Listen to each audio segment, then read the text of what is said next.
The streets will never make you grow. It's not a seed, it's a gutter. There's no happy endings in this life. So this is my message to you.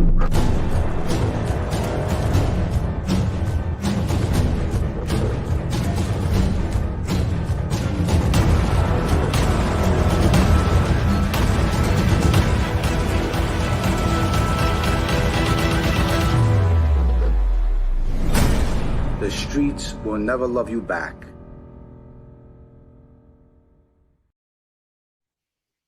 How? What's up, guys?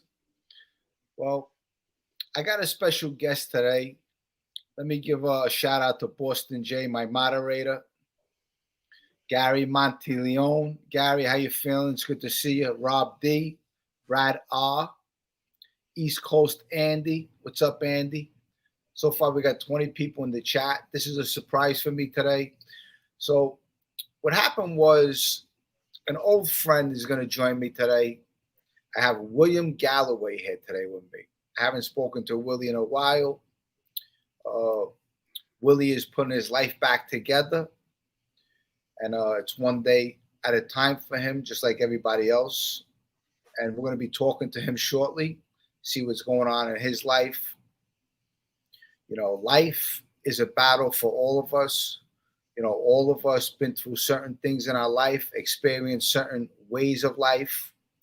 You know, some of us fell down, got back up, kept on going. Some of us fell down and stayed down.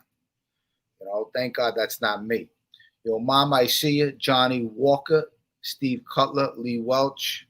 To all the people in the chat, thank you for showing up. Cannon, what's up? How are you? Lee E. from South Louisiana. Wow, look at that. Long Island. Rock and roll, Jimmy. So let me throw Willie in the on the screen. He's been waiting in the studio. Welcome, Willie. How are you tonight, Jimmy? Good. How's everything? Everything's all right. How are you? Good. Long time. No see, no hair. Haven't heard from you in a while. What's going on with you? Nah, everything's going to be all right. You know, I'm just relaxing over here and glad to be on tonight and talking to you. You're funny, I tell you. You really are a funny guy. You always was a funny guy, I tell you. Funny guy. How's so tell me, you know, what's going on in your life? Nothing, you know, I'm just working, making every day the best I can and taking it day by day. You know how it goes, Jimmy. Living the straight life. Yeah, you had this little you had this little thing where you took a pinch, you went away for how long did you go away for? Yeah, like 14 months. 14 months, and they wrongly accused you. Wrongfully accused you. And that's a good thing, right? All those charges were dropped. Yes. Nice. Good for you. That's good. And so let's start. We could talk about Gerard. We could talk about Let's talk about Gerard. That poor soul. That was my man. Yeah, Gerard was a great kid. But you know what? Tell me about when you met Gerard. How'd you first meet Gerard? I met Gerard. I used to live in Bay Ridge, Brooklyn, 65th Street. Playing with my Cadillac one day that my mother bought me. He walked by with some stolen radios. And I seen the guy. He was looking kind of dirty, and they called him the skeevy animal. And I bought a radio from him. The next week, I bought another radio from him. And the next thing you know, I started hanging out with Gerard, and we started stealing cars. We went from stealing cars into, you know what, Jimmy, into taking down a lot of scores. You know, Gerard was a really, really, really good friend of mine and a really good friend of yours. I introduced him to you, and that was a wrap. It was all over. But yeah, listen, I have a lot of good memories with Gerard. As you know, Gerard had a good heart, you know, and he was, I tell you, he was a very generous kid. very funny. We had a lot of good times with him. And I wonder if anybody out there remembers Big Willie, huh, Jimmy? you got Steve Cutler over here. He says, "What's up, Willie?" What's up, Steve? Let's see. You got hopefully my friend is on tonight. My friend Ro. I've been looking for her, and she said she was going to be on here tonight watching me and you. Let me read a couple comments. William rode with Fabrizio to be made, if I remember. That's another story, yeah? Yeah, that's a story. Listen, I want to go back because the last time you were on here, now, I remember when you took the pinch for the pistol and you got arrested. That was a funny moment that day. You still laugh when that one, huh? That makes you laugh, that story. Hey, but Willie, tell us the story about after you finished doing the time in Rikers Island, right? When you were in Queen's house, and you didn't know what happened, but you know that Paulie G was murdered, okay? And all of a sudden, you finished doing your year on Rikers Island, and Tommy Reynolds, Fabrizio, and Joey Calco comes and picks you up at the Queensboro house, and you get in their truck, and all of a sudden you say, "What happened to Paulie G?" Tell us that story. Yeah, just like you said. I got in the car and they said, I said, "What happened to Paulie G? Who did it?" And they said, "Just continue to play the radio." And Fabrizio said, "We'll talk about that later." And I was kind of institutionalized, coming out a little bit. So, what happened with Paulie G? And Tommy Reynolds put his hand on my shoulder and he said, "Don't ever talk about that again. It's none of your business." So, we went on the car ride pretty silent, ate some breakfast, and they dropped me off at my mother's house. And I was kind of in the dark about it, Yeah. And then eventually, when did you find out they took Paulie G out?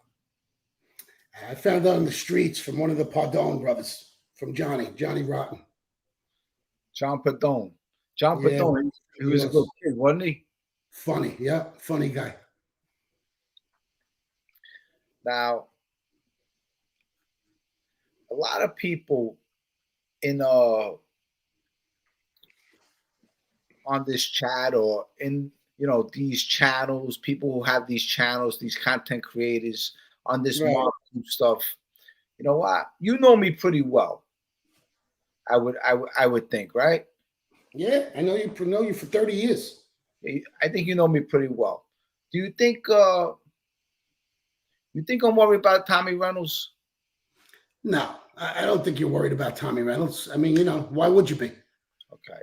Because a lot of people think, they make comments, "Jimmy, what are you going to do when Tommy comes home?" What are you going to do? You tell me, Jimmy. No, but you know me pretty well, right? You don't think I'm worried about him, do you? Nah, I don't think you're going to hide under the bed. I think you're going to be fine. You're a gentleman. You did what you did to have your own life back. Tommy did what he did. And what are you going to say about it? You'll probably never see him again in this lifetime. Exactly. What do you care? Well, you know what? Look, you got this, you got a lot of people on this YouTube where they got the totally wrong idea of, I don't know, maybe they got the wrong idea of me.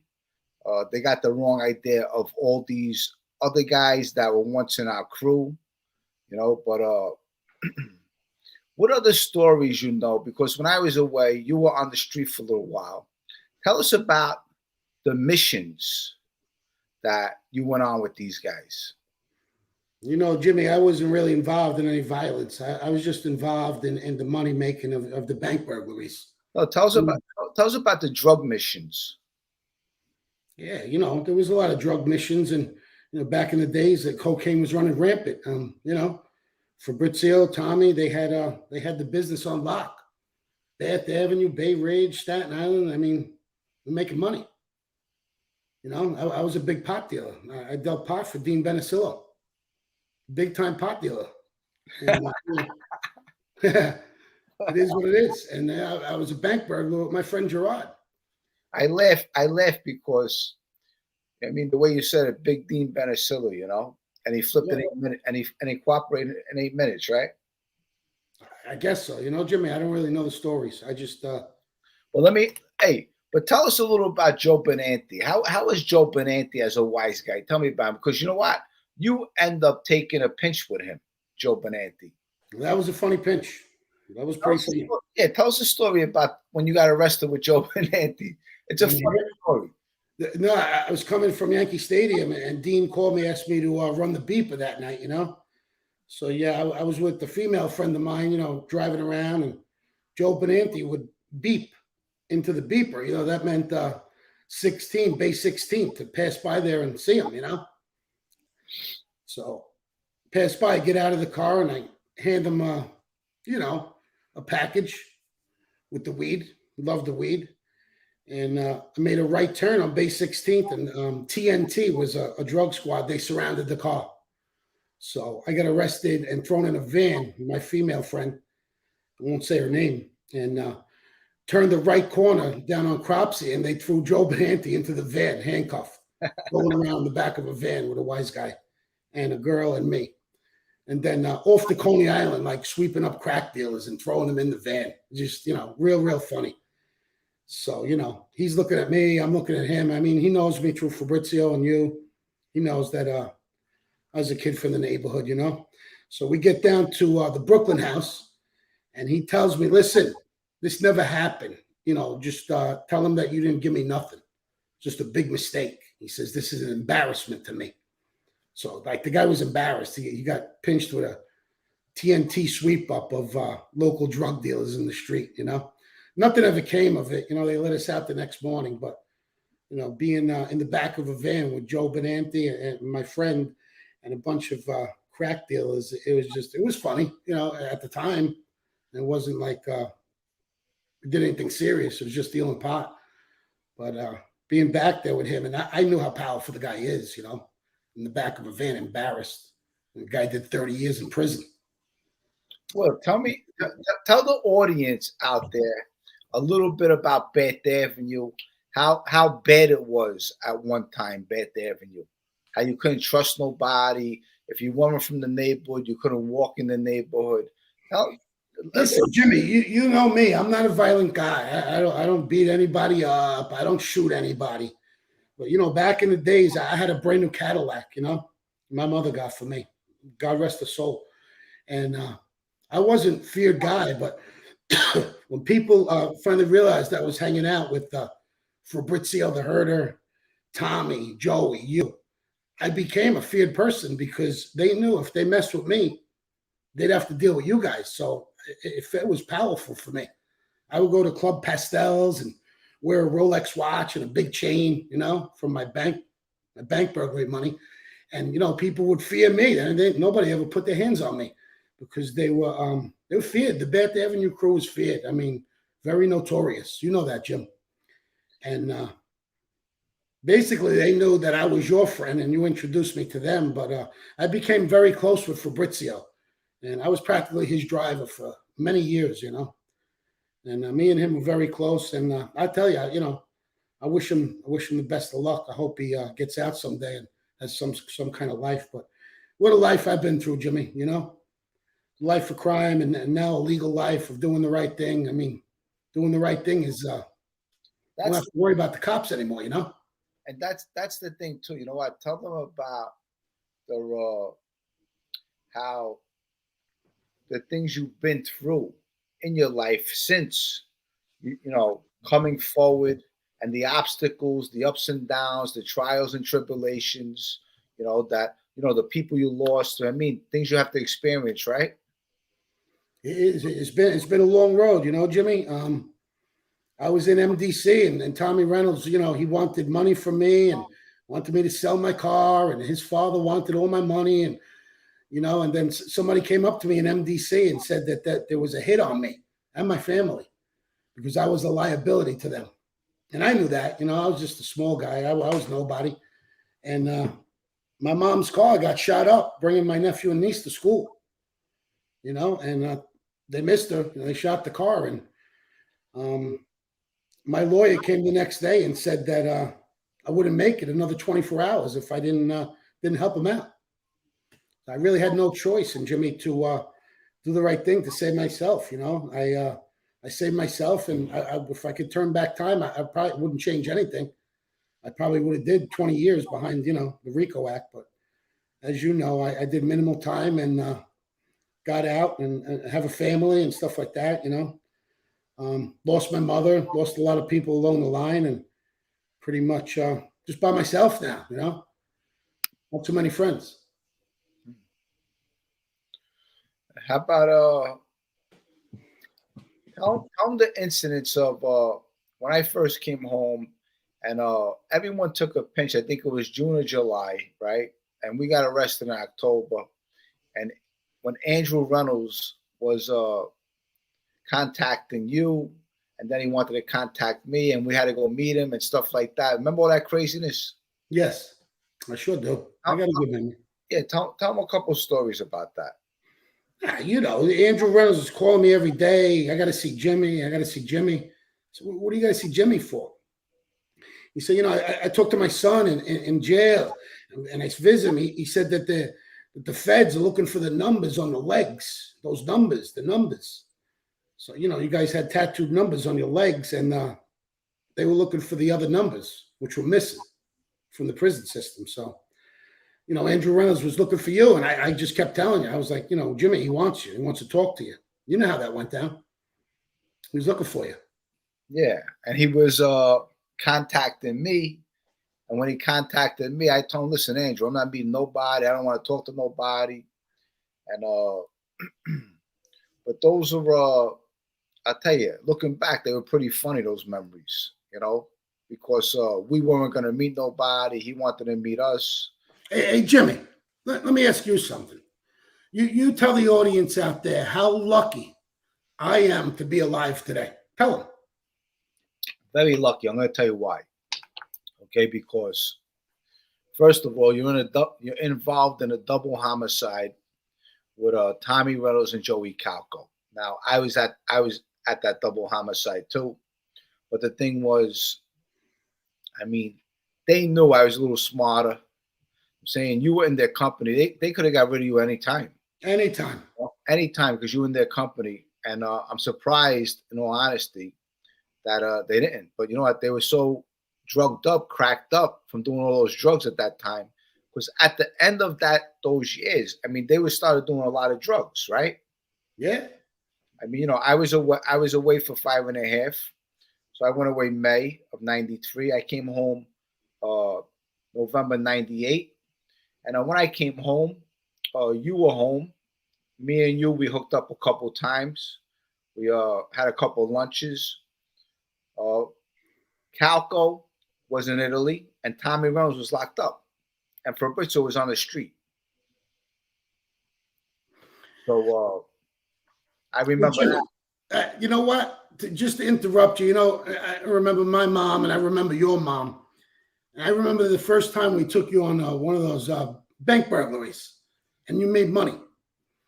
And we went back to your house on Avenue U, and your mother and sister were there, and you told them to come into the bedroom, and you took all your money out of the bag, and what'd you do? You threw it up in the air, and your mother was saying prayers. What happened? Blah, blah, blah. And you said, don't worry about it, Ma. Something fell off a truck. Let's go shopping. Like, back then, that made me, like, feel like, wow, like, you know, your mother was so religious, and all that money, she just was scared for me, scared for you. And I know you felt great because we weren't really had any money coming up in the years. You know, we came from nothing. And to throw all that money up in the air, 50, 60,000 a piece. I mean, we went shopping. So did your mother and your sister. Yeah, and I tell you, we had some fun times, even with Lisa and Diane. We had some fun times. Jimmy, tell them when we both had Corvettes. We had our own personal driver. The guy used to pick us up underneath the parking garage when we used to stash the cars and go with the personal driver. Tell him about that guy, Jim. Remember the guy who put the parrot on his shoulder? He was eating shrimps. Yeah, that was in front of Vincent's. Yeah, I still have that photo actually. That's gonna be a part of the book. But yeah, that's when we were in front of Vincent's on I think Mulberry Street on Mott Street over there. That's when they had the car service on Stillwell Avenue and what was it, 85th Street, 84th Street? Yeah. Over there. And we would call for a car, we would make that guy drive us around everywhere. You know what funny story I remember is after the Staten Island Bank went down, and we all had $150,000 apiece. Me and you, Gerard, Tommy. I bought a Corvette, and I had a brand new Cadillac, and you bought a Corvette. And who did we buy a Corvette for? Paulie Galino. We all had Corvettes and Cadillacs, brand new. Remember the night we came out of Scarlett's and you wrecked your Corvette? Yes, I do. Yes, I was showing off. I tried to do a donut. I went to somebody's house. I crashed in somebody's house, and then I just took off. What happened at the time when we were in the car service, and that was funny. We were on Avenue, made the car service pick us up, and we were going to Bay Ridge to pick up a car that we left there the night before, right? Stolen car. So we're in the car service, and this guy, he don't look too good. It's like he's shaking, right, as he's driving. And all of a sudden, he hits another car in front of us. Spun us around. Yeah, he spun us around. So as soon as he hit the car, I go, "Oh, my back." And then you look at me, and you my go, neck. "On my neck." And all of a sudden, 2 ambulances showed up for us. And all of a sudden, 2 ambulances show up. They open up the door. They go like this, "Both of yous, don't move." And me and you, we're looking at each other. They put us both on a stretcher. They tie your head down. And I'm going like this, "Willie." And you're going like this, "Jimmy." We're going to sue him. Yeah. And they bring us to Coney Island Hospital. And they take us in. We go through. We stay there a couple hours. And then a couple of days later, we're looking for an attorney. And we find this guy. You called him the Lip. A quack. Remember, he had his big lip? He got us money. And he got us some money. And then you're shaking down the car service. Yeah. Yes. Yep. But I'll tell you, you know what? Looking back, they were funny moments. Seriously. Very funny. You know what was another funny one, Jimmy, that I'll elect your memory? With Joe Light. He says, "Willie, Jimmy, I got a score. Avenue, you, this big score, weed, money, this and that." Tell him what happened, Jimmy. Because that's one where he gave us the score, and then there was the kid in the car, right? The kid is seven. You went in on the score and he chickened out. So you said, "Willie, this is your time to shine. You got to come in with me." You remember what happened? Yeah. And then the girl opens up the door, and I'm talking to her nice, and I go like this. I said, "Willie," I said, "Watch it." And you go like this, "Okay, Willie." Yeah.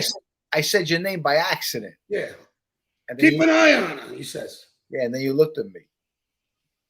But yeah, those are, I'll tell you, a lot of crazy times back then. Tell them about Paulie G.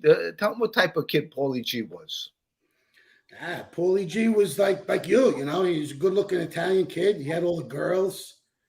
He had all the money. He's running a drug business, and he was no joke, man. You introduced me to him, and he wasn't going to hurt me because I was your friend, But the kid was notorious, man. He really was a notorious kid. He was very feared. I mean, some people couldn't even talk to him, They give you a beating just for even looking at him. But, always wore the feline suit on Bay 23rd, and he was a very, very feared kid. I got to like him, as a human. I didn't know what you guys were doing in the back, what it was going on behind the scenes. But I just knew he was a very feared kid in Brooklyn. I mean, one of the most feared. There was captains feared of him. You know that. Yeah, a lot of people were afraid of him. It's a shame how he went out. Hey, Jimmy, you remember Mike DeRosa's brother Frankie? How scared he used to be? Yeah. And you asked him if he was still jogging at night? Yeah. Yeah. Yo, he went in, he was hiding under the bed for weeks. Yeah, that was those are funny times. How about the kid Mike Marola? How crazy he used to be. Yeah, when you're holding a machine gun in the 18th Avenue Feast. Yeah, The kid used to smoke angel dust and hallucinate, and you were his bodyguard. I'm telling you, a lot of crazy times back then. A lot of He used to just give you free money. Here, hold this, Jimmy. And you were laughing. You were his bodyguard. I tell you, but it's the truth because he was making so much money. He was one of the first drug dealers that actually had a phone, one of those big gawky phones. Right. But before the Bath Avenue crew took over the crack and weed business, that kid Mikey had the whole thing on lock. 13th Avenue, Bath Avenue. He had money that he could just throw out the window. I tell you, it's insane what they did to him. Hey, Jimmy, I was, in county jail, like, told you, locked up for wrongful incarceration. And I met a gentleman named David Ford, a good friend of mine. And I'll tell you, I'd like to get him on one of the YouTube casts one day and tell him about his life. The guy did 30 years in prison for basically not like bullshit crimes, and became a good friend of him. And I told him one day, my friend Jimmy from New York is going to put you on the podcast, and he's all excited. I told him, we'll put you on there. Don't worry about it. You can tell some stories about your life. He's nervous. I said, don't be nervous.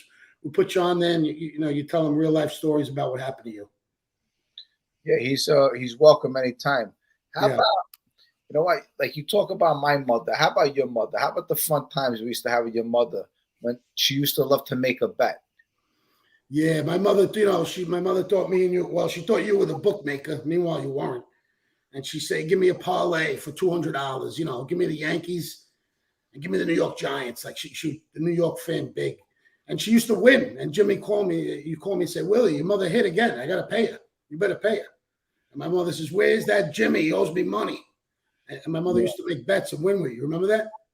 Yeah, she was funny. I tell you, she was a short little woman, tough little woman. She was. Yeah, she was I tell you, very I miss her a lot, Jim. It was my baby. I know you do. Yep. Sad, and anybody making any interesting comments in there, JC? Yeah, do you guys have any questions for Willie? If you have any questions for Willie, put them in the chat. I'll pull them up in the chat and he can answer them. Okay, guys? We got 281 people in the chat watching right now. Yeah, probably a lot of people that don't like me are in that chat. Yeah, they probably don't Yeah, we miss our moms, Gary. Yes, we do. We miss our moms. Part of life, You know me, Jimmy. I got nothing to lose as far as is now. You could ask me any question. Yeah, let's see if anyone has any questions for you. Anything about the banks? I mean, bank burglary was fun. I mean, we didn't hurt anybody, Jim. We took tools and we took metal boxes off the wall. I'll tell you, when I went away, you and Gerard made a lot of money. Oh, my God. I made so much money. My mother used to tell me to buy real estate, and I didn't buy anything, I bought selfish. I bought new cars and Rolexes, $20,000 chains. I throw money out the sunroof. I throw money at the limelight on the floor. I just didn't care. It was just easy come, easy go. I should have been a millionaire today, but it is what it is, Jim. Yep. Yeah, it sure is. Let me see. I'm coming to New York soon, and we could do a live feed from there. Maybe get a couple of people I've been thinking about on the live podcast. It'll be pretty funny. Let's see what this guy asks. East Coast Andy. Willie, how much did any addiction control or contribute to your actions? Stay blessed, friend. How much did any addiction with the cocaine control or contribute to your actions, like to this life, Yeah, back then that was the life, it was drugs everywhere. Ecstasy pills, cocaine, marijuana, everybody did it and everybody partied, and didn't really contribute anything, but for me to get back on the road and just keep doing bank burglaries every weekend. Yeah. My friend Gerard, I really talked to him in federal prison. I was going to go visit him in Miami, and you know the story, Jimmy. He got shot by cops and died in the hospital. Yeah. Yep. Any more questions? And that was the thing with Gerard. The thing with Gerard was that he was a very proud kid, and he asked Chris for a couple of dollars. Chris refused to help him, right? Yeah. When I tell people about my life, like certain people, I don't really trust anyone, but I tell them, listen, I was a bank burglar and good friends with Chris. He's the king of Miami. People like laugh at me. They think I'm going senile or something, Jimmy. Like I'm lying. I tell stories, cartoon stories, But my mother, before she died, Jimmy, she says that 2 nights before she died, she held my hand and said that if I passed away, that I lived the life of 100 men. And I did, Jimmy. I had so much money and all the material stuff in the world, but it means nothing. In the end, it really means nothing, because the life of crime just goes right down the tubes. It's prison or death. And, I'm lucky. I guess I'm Houdini. I escaped both, huh, Jim? 100%. And, like you said, we lived, some life. How long after Paulie G. Mush Sparrow was he killed? I would say, I don't know. I think it was right away after that. Jimmy, I got a question for you. Now, when you drive around New York, Brooklyn, Bath Avenue, are you nervous and scared? Not really. I'm just I'm very vigilant, and very vigilant. I got friends and company I keep. I really don't deal with anybody in the street with that old life. That's the secret. Don't stay with anybody from that old life. Stay with people you could trust. You got to change. Yeah. You got to change your circle, change your company. But no, I'm not scared. Not scared at all. No. I didn't think so. I didn't think you were. Yeah. I mean, when I visit you, I just hang out with you. Yeah. But I think you know me pretty well. But also, how about Tommy Reynolds and Joey Calco? How crazy were they in the street? Jimmy, you know the answer to that. I mean, Tommy Reynolds, I was close friends with him too. Close friends with his father. Knew his mother. He was just a very feared kid. He's a no-guff kid, and he didn't really hang out with too many people. He had a small clique. But, man, he was feared, I mean, literally, I would drive by in my Cadillac with them in the car, and they would tell me, like, see a bunch of kids on the avenue to make a U-turn. By the time I made the U-turn and went back, they were all gone. They run. They were just gone. They were that feared. And Joey Calco, I wasn't really close to him, but he was really a loose cannon, He was a loose cannon. I was pretty scared of him. How about Gerard? Gerard wants to know, do you two hang out ever? Let the people know the last time I even seen you. Oh, years and years ago. It was when we got pinched on the indictment. Yep. That was 1999. 22 years ago. That's the last time I seen Willie, was 1999. I'm over here in Afghanistan, Jimmy. You know what I mean? And I'm coming home from Afghanistan, and I'm coming to see you. I'm over here with the Taliban. It's funny, I tell you. Bath Avenue was fed. I was from 13th Avenue. Yeah, going back to those times, the 1990s, I tell you, they were crazy times. Who was the best with their hands from Bath Avenue? Fabrizio. Who? Fabrizio. Knock somebody out like a donkey mule. He was donkey. No doubt about it. Was he better than Paulie G? I think so. As he started working out and he was really bulky, I mean, just one shot from Fabrizio, I've seen time and time again, just knock people right out. One shot. Yeah, He was definitely powerful with his hands. He never put his hands on me ever. You know, I was his friend. And, you know, he used to always threaten me, you know, when you come here, I'm going to beat the shit out of you. But he never did. He never put his hands on me. You know? We got 303 people in the chat. Is that good or bad? Yeah. How about tell us one of the bank robberies you did with Gerard when I was away. Because I know Gerard made tons of money when I was away. And you two guys used to send me money every so often to my comedy. And I would bother you guys all the time. I say, well, what are you doing? Send me some money. Come on over here. I'm starving over here. Yeah. You and Gerard. You said you stepped in shit. Lost a couple of bets. And Gerard would send me some money all the time. I mean, there's so many stories, Jimmy, about those bank burglaries with Gerard. You know, pretty much want to save them for what we're going to do together on, you know, because nobody in America ever spoke about bank burglaries and bank vaults, because we never went in with no guns, man. We had tools, sawzalls, crowbars. You know how it works, Jimmy. And we used to take those things off and nobody got hurt. And we used to make hundreds of thousands of dollars. Brooklyn, Staten Island, New Jersey, Milwaukee, all over the place. And I've probably myself made over $2 million, you know. And Gerard probably made about $5 million. You look up his name; he's the biggest bank burglar ever on the Eastern Seaboard. Gerard Bellafiore. Yeah, he was the best. Gerard, he had money in the drop ceiling at his mother's house, in an old apartment in Brooklyn with his mother and his retarded brother. God bless him. I think he passed away, Frankie. He'd go in the drop ceiling and piles would just fall out, hundreds of thousands stacked.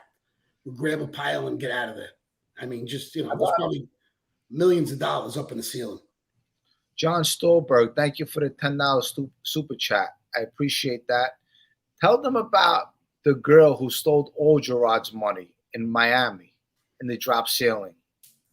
Yeah, well, he was in Miami. He got pinched out there, and you know, he was looking to get bailed out. He had a bail, and he finally got bailed out from his original wife. And when he got bailed out, the girl took all his money. I mean, I don't really know too much about the story, but I know she probably took over $2 million from the guy. Yeah. DJ Gerard. Tell me he was a DJ, Jimmy. And he used to love to DJ. Yeah. He wore sweatpants and a white T-shirt and a $50,000 Rolex, right, Jim? I'll tell you what. You know, he introduced us to all these cars. He had his car pumped up with his stereo system. And you know what? I was never into this stereo system thing. You know? I mean, you guys always had these loud speakers. Hey, Jimmy, can I tell you about the best car Gerard ever had? 1998, just before we got pinched. Gerard had a S600 turbo coupe, Mercedes-Benz, with $20,000 Lorenzo rims and a $20,000 stereo. The car was probably retailed at $150,000. You're talking about $200,000 just cruising. And people used to look at him like, wow, who is this guy? You know, little did they know the skeevy animal had money to the ceiling. I was sitting right there in the passenger seat with him.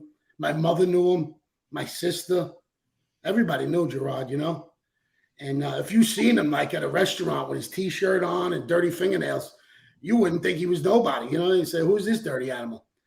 That dirty animal was a good friend of mine, and he was money. You know, my mother told me before she died, she said, Willie, it wasn't about the money with Gerard. It was about the rush, you know, taking all the money out of those boxes and just laughing about it. Because he was an expert. I mean, he'd take the money out and there'd be no alarm. We'd just take everything and go home, count it, and go to sleep. And do one the next weekend and the next weekend. Go out of state and do another one. I mean, Jimmy, I used to sit in my house and go, what am I going to buy today? You know what I mean? Clothes, jewelry, cars, luxury furniture in my house, anything I wanted. Anything I wanted, I could get. It was there. You know that. Yeah. Well, now we're just regular schnooks, huh, Jim? That's it. That's all we are. That's it. Regular schnooks. Now we're YouTubers. YouTubers. You're going to get me into YouTube. Maybe, They wanted me to be a stand-up comic over here, and I don't really think I'm that funny, but guys think I'm funny. So maybe I'll go my own YouTube channel and see if I can get some haters hating on me, Jimmy. Get the light off of you.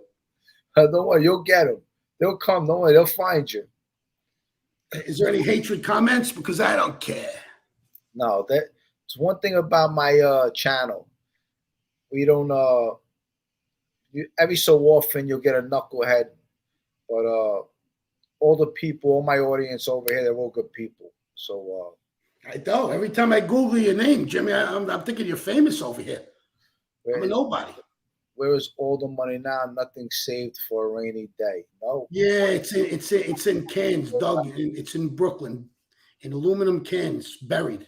We got to go get it, Jim. Gerard's driving an expensive car had to attract police attention. Not really. I mean, Gerard was the best driver I ever seen. I mean, the cops tried to pull him over. He wouldn't stop. Oh, forget it. He was the best. He really was a great driver. Literally like a stunt driver, Jim. Yeah, he was.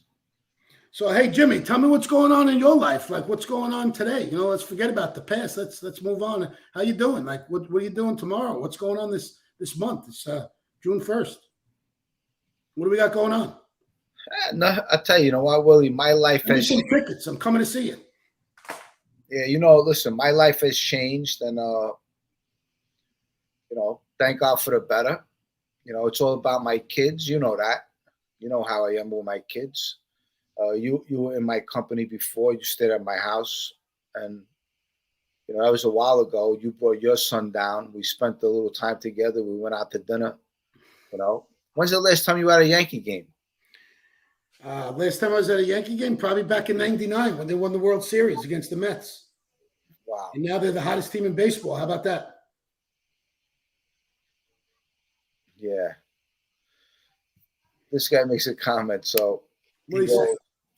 He goes, Jimmy, if Mikey Yamin was your jinx, Willie has to be a lucky charm. Yeah, a lucky leprechaun, huh, Jim? Yep. Yes. And that's it, same old thing, just one day at a time. I hear you. I'm just happy to be alive and straight and sober. And there's people that could hate on me, Jimmy, and I don't care. Because I know that I'm straight and sober and I'm a good person and I never killed anybody or hurt anybody. And, I'm lucky to have got through that life with you. And you introduced me to all of these guys. Yeah, they were my friends in my neighborhood growing up. I think you told them to leave me alone. Yeah, well, they knew, I mean, if they were friends of somebody's, we left, we didn't pick on them or bother them. We have respect for other people's friends.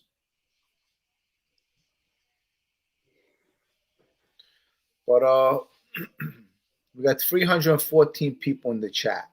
Is that usually good or bad? Yeah, it's a good number, 314. Yeah. Yeah, I mean, it could be better, but that's a good number. God has blessed us so much. Jimmy, let's praise him. God first. Amen. How about my mother, Willie? Tell me she wasn't a great person, my mother.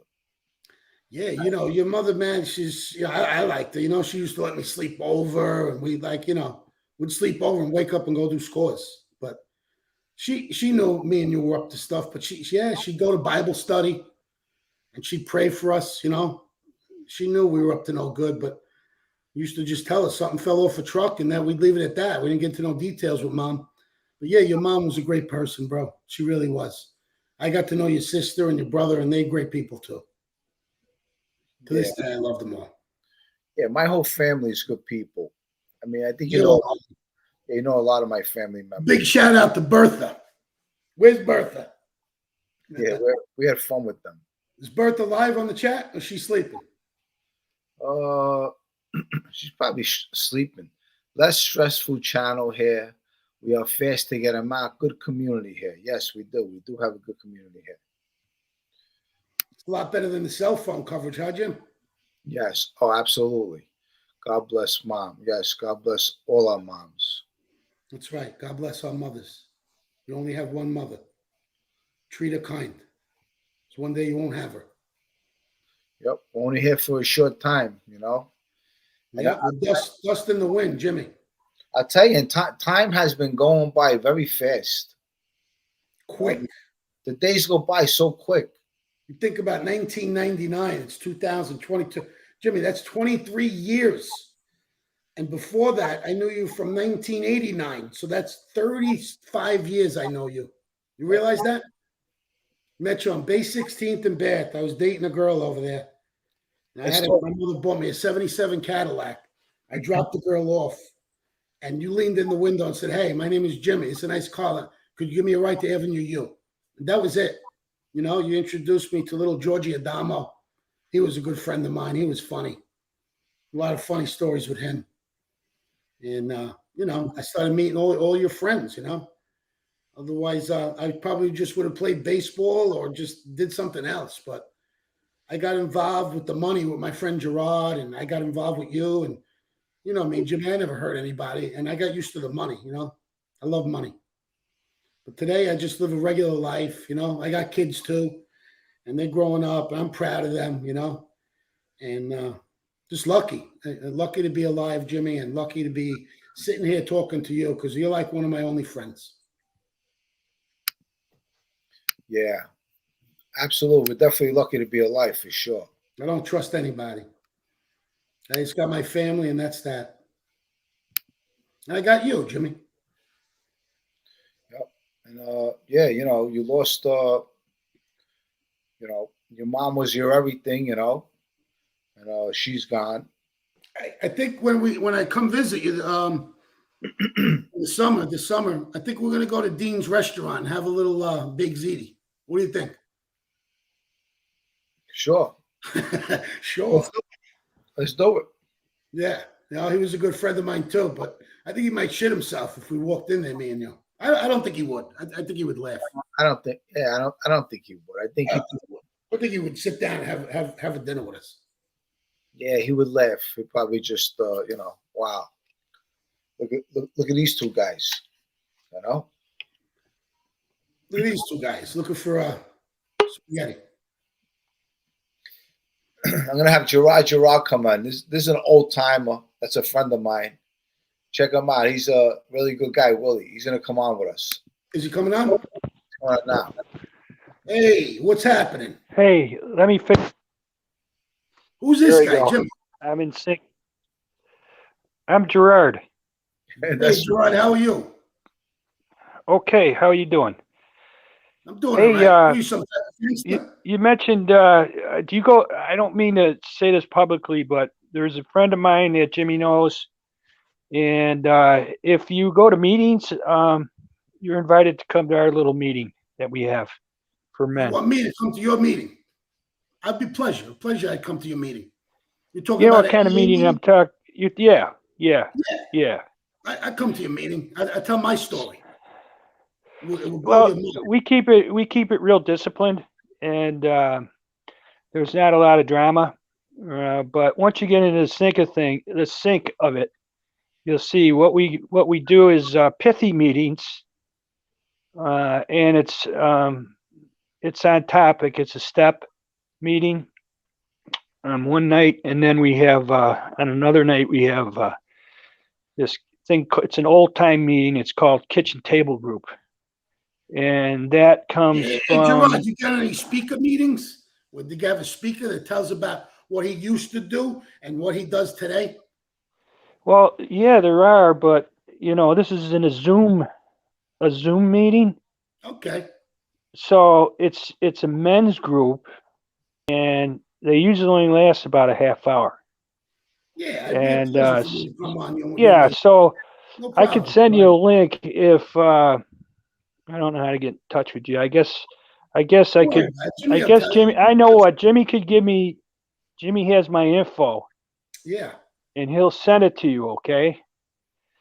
And then, or something. I'm just trying to finish my sentence, or something like that. We'd love to have you. I think you'll enjoy it.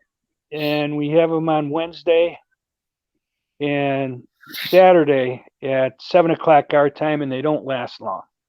Be a pleasure. Be a pleasure, Gerard. No, we don't do the speaker stuff. That takes forever. No problem. We don't do stuff where a guy's going to get up there and talk about himself for a half hour, any of that shit, because we have short attention span, and we don't want to hear it. We've all been around so long. We don't need to hear, all the extras. I got you. And I'm sorry, people. I didn't mean to come out here and say this, but I have 33 years. I kept telling everybody I had 34, and then they reminded me, no, you dumb shit, you have 33 years. So I have 33 years sobriety. Last Memorial Day. God bless you. Yeah, thanks. But you mentioned it on Jimmy's show, so I figured I'd at least try to, reach out to you, because there's another friend of Jimmy's who's coming, and I think you might find it interesting. It's different.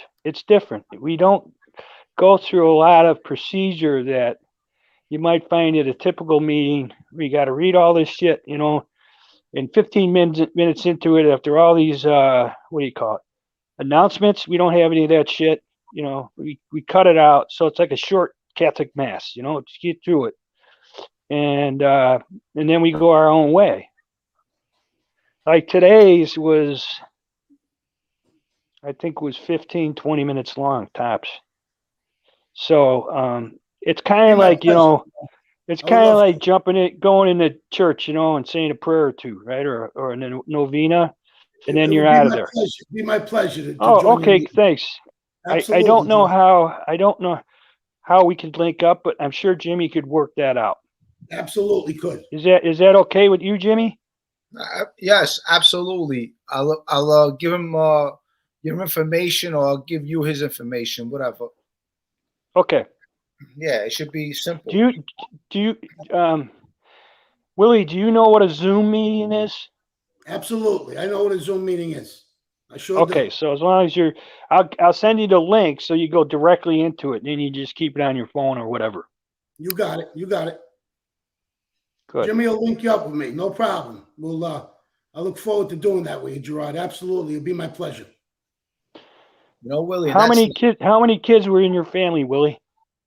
How many kids did I have? Well, I have my brother. No, brothers and sisters. Brothers and sisters. I had one brother and one sister. My brother passed away. He was a Marine, an air traffic controller. And my sister, she's still alive. She lives in somewhere in New Jersey. And that's all I had was one brother and one sister. Yeah. Yeah. And Willie, that's the thing. Look, you can network with a lot of good people on here, and look, you got a pass behind you, and take advantage of this, because there's a lot of good people. I met a lot of good people on here. Look, I got almost 26,000 people following me, and I met tons of good people. I network with a lot of good people. I'm very blessed. I got a good audience over here, and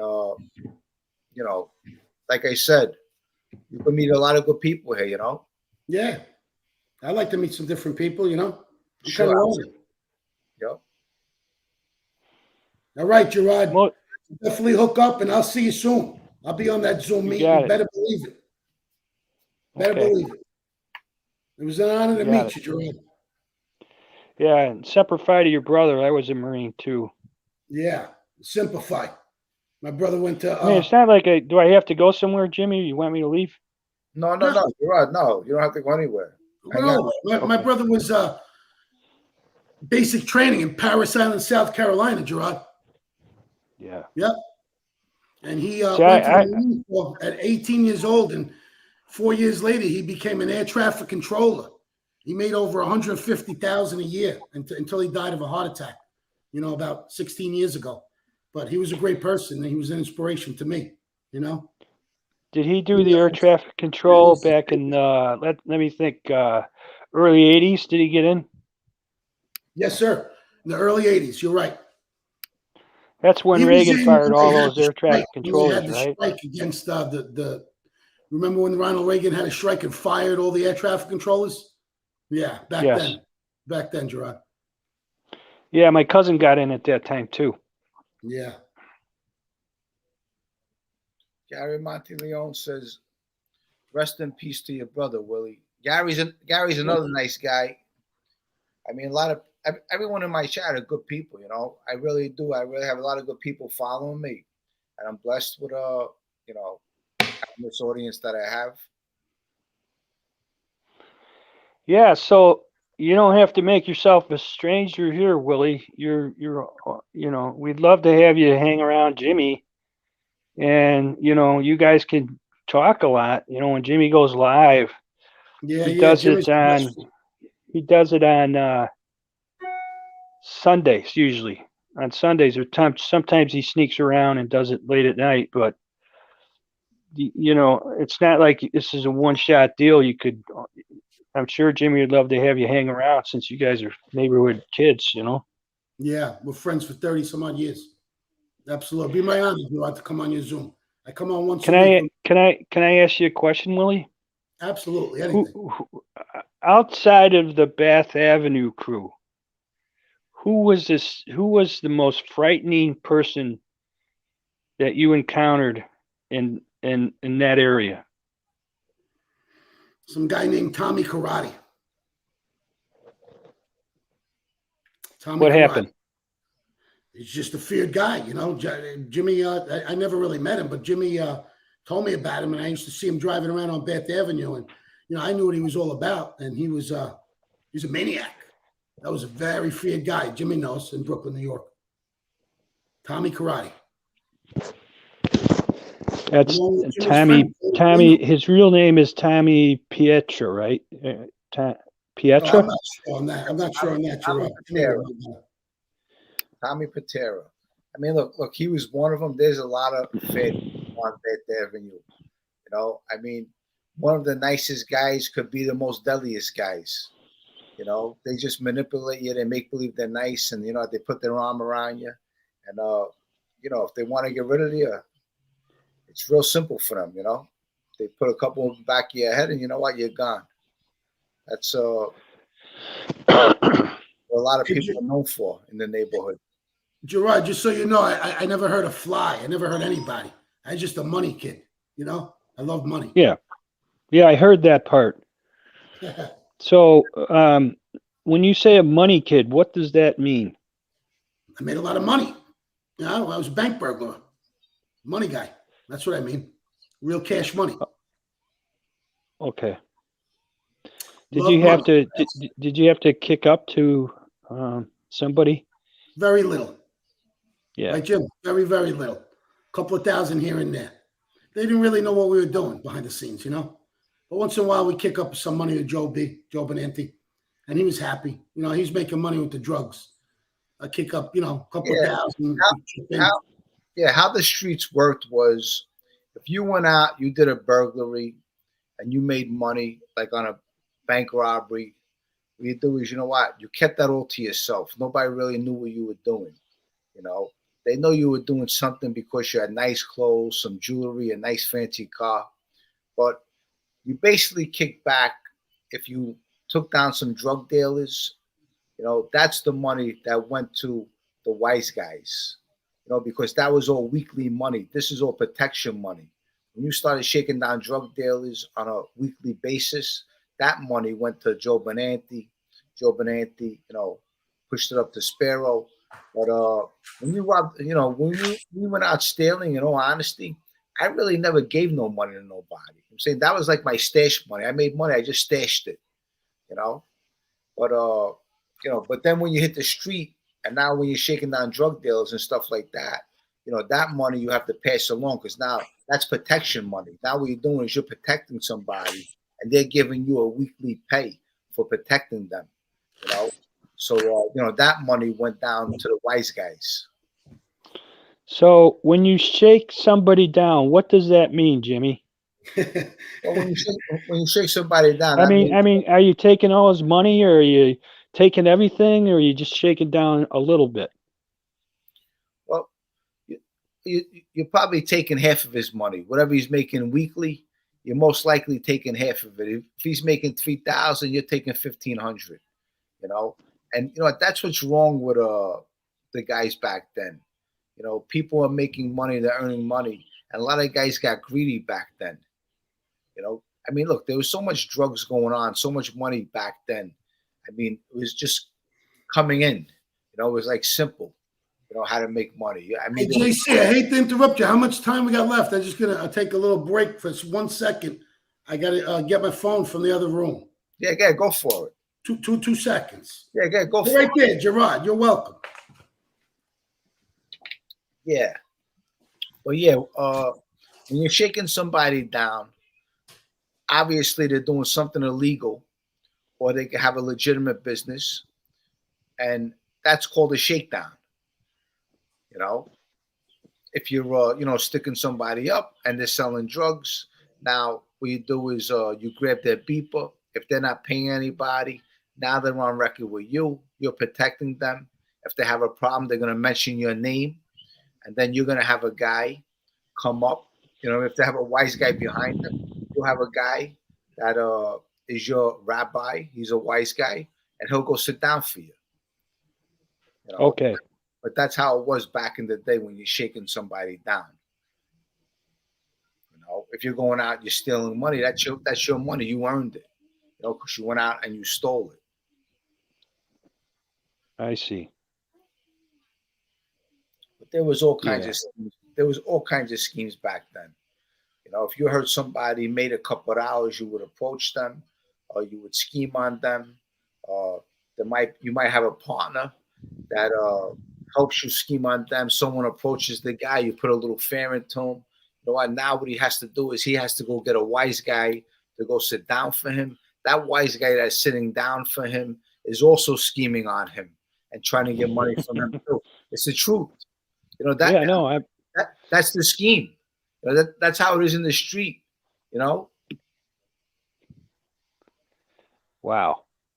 Carlos, I'll get it tomorrow. All right. All right. All right, Carlos. Thank you. Right. Yeah.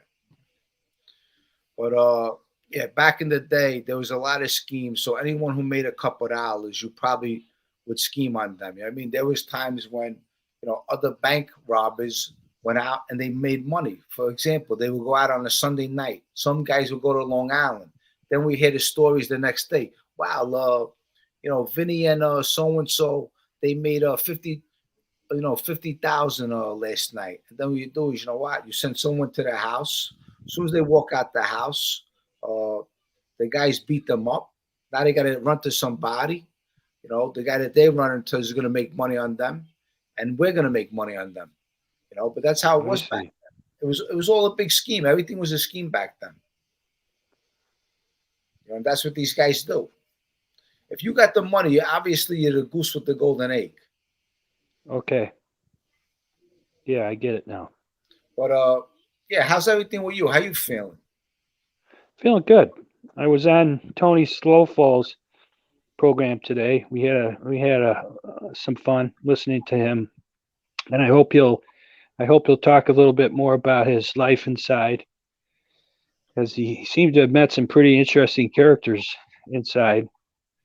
I had a great day. Took care of some business and was hanging out with my daughter, and you know, just typical dad stuff. And I've got that channel. I'm still trying to figure out a name to, but it seems like when I put in, I was thinking of putting in backyard telescopes with Gerard. Okay, if I type that into my channel, then my name comes up as a B in the chat. My icon comes up as a B. And then I got to tell everybody, hey, it's Gerard. And I don't think anybody believes me. They might think I'm some kind of, what do you call it, a troll. So I got to figure that out. But right now, I'm just going to keep it at Gerard. That's it. Keep it at Gerard until you figure it out. Once you figure it out, you know, and you want to grow your channel, then you come up with a better name. Yeah.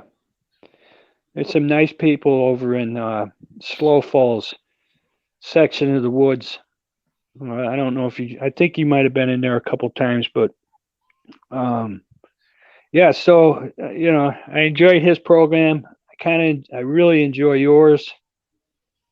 And this guy, Willie Galloway, Galloway was either Scottish or Irish name. Scottish. So how the heck did you get hooked up with the Italian crew? He's a Scottish guy. Yeah, Gerard, I'm Scottish and Irish. I don't have any Italian in me at all. Yeah, I'm with the West. Tell him, Jimmy. I got Irish and German blood. Yeah, no Italian at all either. Yeah, he got 1 ounce of Italian in me. He met little Georgie Adamo. That's Anthony Spill's godson, and that's when he started coming to the neighborhood. He dated some girl that lived in my building. We're not going to mention her name, but Georgie brought him around, and that's when I met him. So, Willie, do you remember the day that Georgie was killed? I do. I wasn't on the scene or anything like that, but I do remember what happened. I sure do. Why do you ask? Because I'm following Jimmy's history shows here and the program. Right. And he mentioned that little Georgie was killed, right, Jimmy? Yes. Or shot to death? Yeah. And so I figured, since you and him were you and he were friends, maybe there was a story there too. That's why I'm not trying to be nosy. No, you're all right, Gerard. You ain't being nosy. Georgie had a very, very bad drug problem, and I guess he called a drug dealer one night and basically went in the window of the car to get some drugs, a transaction, and he grabbed everything. And the guy leaned over out of the car and stabbed Georgie, and he fell to the ground. And as he fell to the ground, he backed up the car over him. I mean, I wasn't there or anything, but the streets, once something bad like that happens, the streets talk.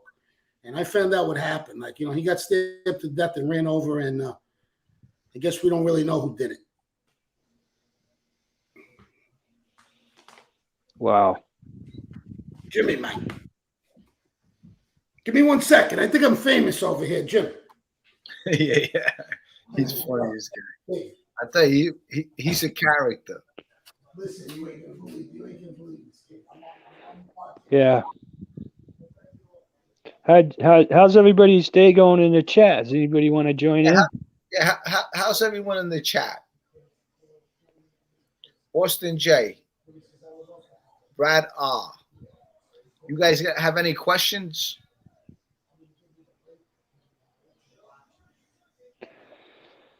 Anybody out there wants to come on in?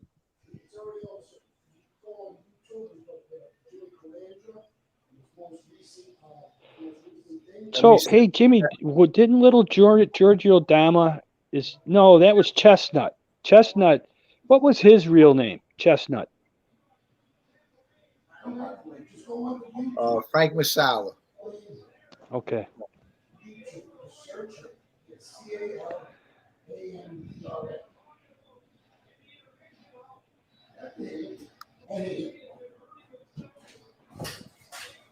Put it on.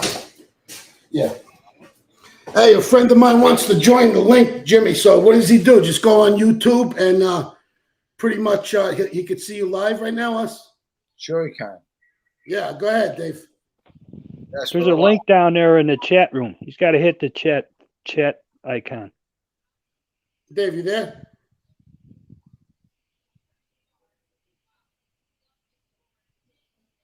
All right, we'll wait for him to come on. So think about that, the sobriety type of thing. Yeah, I'm down with that. I'm don't know the 12 steps too much. Maybe I could call you on a separate phone line and talk to you for a little, Gerard. I would love that. Yeah, sure. It'd be no problem. Knowing those steps is not important, but we do go over a step each week. So, it might give you a little insight You know, Gotcha. I mean, we're not experts by any means. We're just bumbling around, and we like to crack jokes too. Willie. Yeah, I like cracking jokes.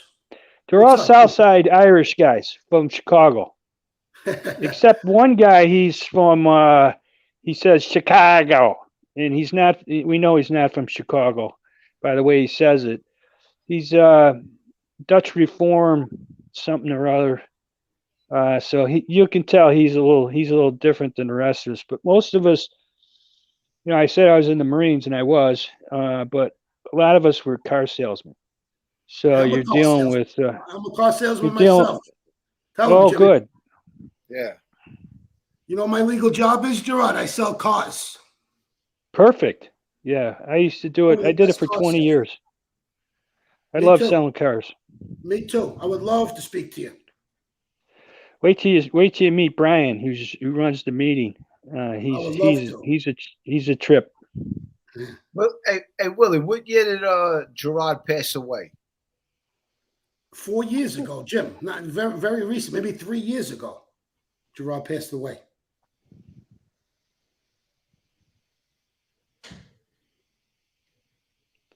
Let me see. Did my friend come on the thing? Can you tell if he's in the room? His name's David. Jimmy, Gerard, I want to connect him with my dad. Yes, I saw that before somewhere. And yes, Boston, I'd be absolutely honored to speak to your father, Sergeant Major. They held high regard in the officer ranks. Yeah, all enlisted men did, but the sergeant's major was. It's like, you know, you're an officer, but you're supposed to be over a sergeant's major, but you don't feel like you're anywhere near over a sergeant's major. It's just all respect. Those guys. Willie, I got another friend of mine over here you're gonna meet. His name is Joey Dubs. Joey Dubs. Yeah, I'm gonna put him on. What he does, he has a lot of doves flying around. Right, put him on. Hey, Gerard, maybe Jimmy could give me your number, like, you know, after we get off, and I'll call you tonight. I'd like to call you. I'm a car salesman too. What's up, brother? What's up? Willie. Gerard, hey man, Gerard. Hey, Willie, I remember the first time you came on with Jimmy. That was the funniest show, bro, I ever seen. Why? Because you guys did not know anything about the computer, man. I loved it, man. It was the best show. I told Jimmy that was my favorite show. He was like, "Can you hear me now?" Jimmy was like, "Can you hear me now? Can you hear me now?" I thought it was one of those old Motorola commercials, you know, motor commercials. Hey, ironically, tonight we were going to come live, and you know, I have a brand new cell phone. I couldn't get it to work again, and my new roommate, he says I got a brand new laptop, and Jimmy was a little upset I wasn't getting on, but we finally figured it out with this new laptop, and I'm on live with you guys, and yeah, it's a pleasure to see your faces. Yeah, man, it's great to meet one of the other Jimmy's, you know, homeboys from back in the days, brother. Yeah, very close, man. Yeah. Hey, Gerard, I was thinking of your good name for you, man. Galaxy Gerard, man. Galaxy. That's a good idea. Gerard, you know, something Galaxy in it. That's G. You know what I mean? Galaxies with Gerard. Gerard, thecarguy.com. Galaxy, yeah. The car master. Yeah, the car master. Galaxy Gerard. Gerard. I bet you I'm a better car salesman than you are. It's a challenge right there. But can I say something? Gotta have it, baby. I'm the best car salesman you ever seen. I'll bet. Hey, Jimmy, you know what I was a top salesman in Chicago, Illinois, and Gary, Indiana. Beautiful. Tell me how much you made. Once. You made 10 grand a month, didn't you? 10, 15,000 a month. Wow. I made average about 13 grand a month. That's right. Cars. He ain't lying. He made that money. Jimmy didn't believe me when I told him that. No, I did. Yeah, but Jimmy can't be a car salesman. He's like the Robert De Niro guy. He's not going to sell cars. You gotta like it's like playing a sport. You know, you gotta win. You always got to get up in the morning. Because it's kind of like, in a way, it's kind of like you're only as good as your last sale. So you can't sit back and say, oh, geez, I sold these many cars. No, you got to keep going. Hey, Gerard, they ask me what I do for a living. I tell them I don't sell cars. I make friends. Once you make a friend, you could sell the car, Right. Yes. And right. What I always liked was there were competing dealerships, and I knew that if they went to this other dealership, that they were treated rudely and poorly. So I used to tell my salesman this, that remember, they just got beat up by some idiot who knows nothing. And so I had a disciplined way of greeting people that I learned as a salesman. It would always be, welcome to blah, blah, blah dealership. My name's Gerard and you are. And then I would write their names down right in front of them, even the kids, so I could remember their names. Okay. And I used their names. Then I would say the first question, never without breaking a stride, what models have you been looking at? And they would say, well, we haven't really looked at anything. I said, no. What I meant is, like, when you go to work and stuff, does a car catch your eye? That kind of thing. And then actually do a product presentation. And then pull the car up to the door for them, a sample car, get them in there, and take them over to service. And I show them my service department, introduce them to everybody, and then I take them on the test ride. I like it. It works. You know how I did it, Gerard? Yeah. They would come on the lot. Well, it's still to this day. And I say, are you here for the big sale? And they say, what sale? And my boss, my general manager, he used to say, Willie, drive it, love it, gotta have it. 3 things. If they drive it and they love it, they go home with it. I used to put trees in driveways. Right, man. That's great, man. I love that one. I'm glad he's a car salesman. Remember this. People work all day long. The way I look at it, people go, when I was selling, I'd say, they go to the factory. And they can work there for 7 days a week, and nobody even pays any attention to them. Don't use their names, don't care about them. So when they come into the dealership, by using their names, they felt good about themselves. And it wasn't a trick. It's just that, if I want to buy something in a store, and, these lazy salesmen won't even bother to introduce themselves. They're just, they're idiots, and they're trained by idiots. And, so a guy would come into a dealership, he'd say, Gerard, the last one I was at, the first thing the guy did, he started touching me. I said, oh, Jesus, okay. I got a sale here. All I got to do is find a car for him. That's right. That kind of thing. Hey, that's my friend David Ford right there, Jimmy. Shout out. Let me give him a shout out. David Ford. Me and my are watching you right now. Mention us. Come on, David. Hey, Jimmy, you see this? Look at this card box I found, bro. Desert Storm, man. Desert Storm cards, man. Nice. They got the generals in there. They got all kind of stuff in there. And look what I found in there, a dove. A dove, brother. Hey, yeah, man, that's a good listen. When I seen Left Eye, that's what I told her. When I sold gold, I used to tell people, you want a deal? You want a deal? And as soon as I heard deal, she was like, I want a deal. Definitely, I want a deal. Like he was saying, when you say a sale or a deal, even if it ain't even going on, just say it. And people get all excited about that. Yeah, I got some stuff on here on sale. Whatever. People want to hear those words. They stimulate something. Deal, sale. You know what I mean? But that's I like that when you said say their name. You're trying to make a personal connection with them. Maybe they don't have a personal connection in life, but I like the way your factor that you just said, like you were saying, Gerard, like, how you said, hey, what kind of car do you like seeing? No, what model do you like seeing? Let me put you in that car and see if I have one like it. Like you're trying to find out what stimulates them, what do they like, and you're going to try to get them that car. And like even Gerard said, the one he would do it, what he was saying, putting them in a dream. You know what I mean? You're putting that dream in their driveway. That's all the stuff here, man. That, but you guys, what like he said, the most thing, you're selling yourself. They say sales is not selling the product, you sell yourself. when they trust you, they're gonna trust what you telling them. If somebody don't like you, they wouldn't buy a pen. Nah, from they ain't gonna buy nothing from it. So you gotta first make that first initial, build that relationship first. Then you show them the car. But Jimmy, I want to make a shout out to my friend David Ford and my friend Lisa at the Holy Ground tonight. They're in the Holy Ground. They're in a special farmland, and they take care of people. This lady Lisa takes care of homeless people, people that have no money and no food. And I just wanted to say a big shout out to both of them.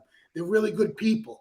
And beautiful. You know, it's hard to find nowadays. People that'll give you food for free and clothing and somewhere to stay, a free room and board. Hey, do they have a place where people can donate to them? Absolutely, you could donate to them.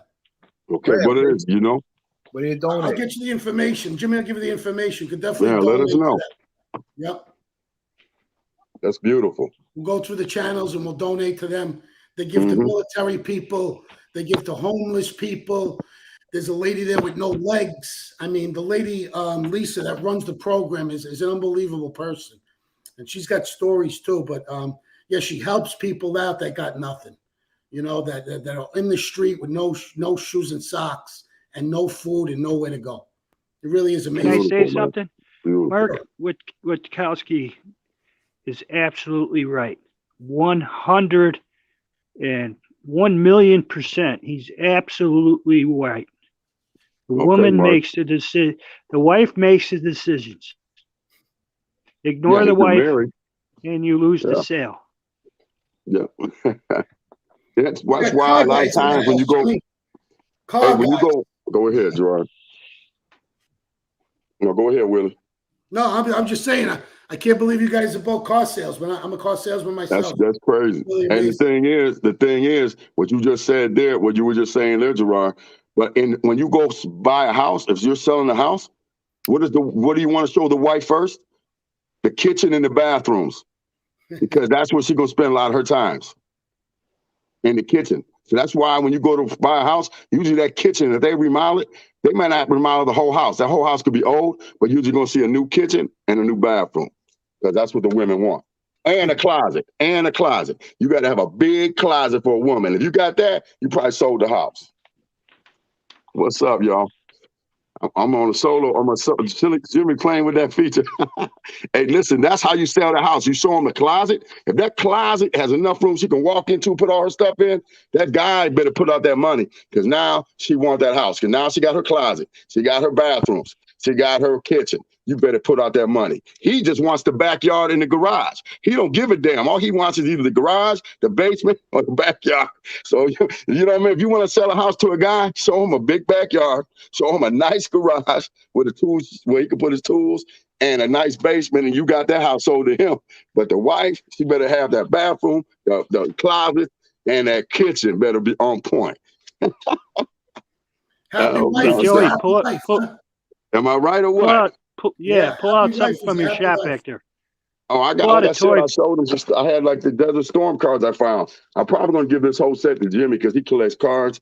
But I'm looking for old cards I have to give Jimmy. You know what I mean? So I found this one for his collection. You got a toy. You got a toy back there, Joey?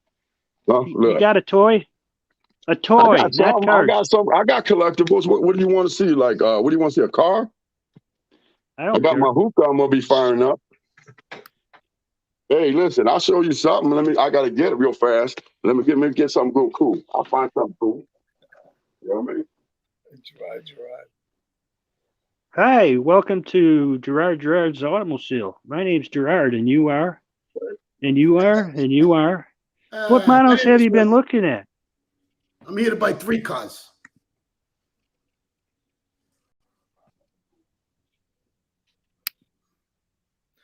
What's up?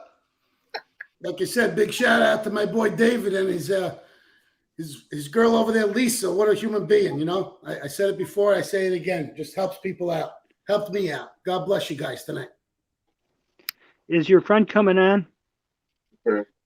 My friend David? Yeah.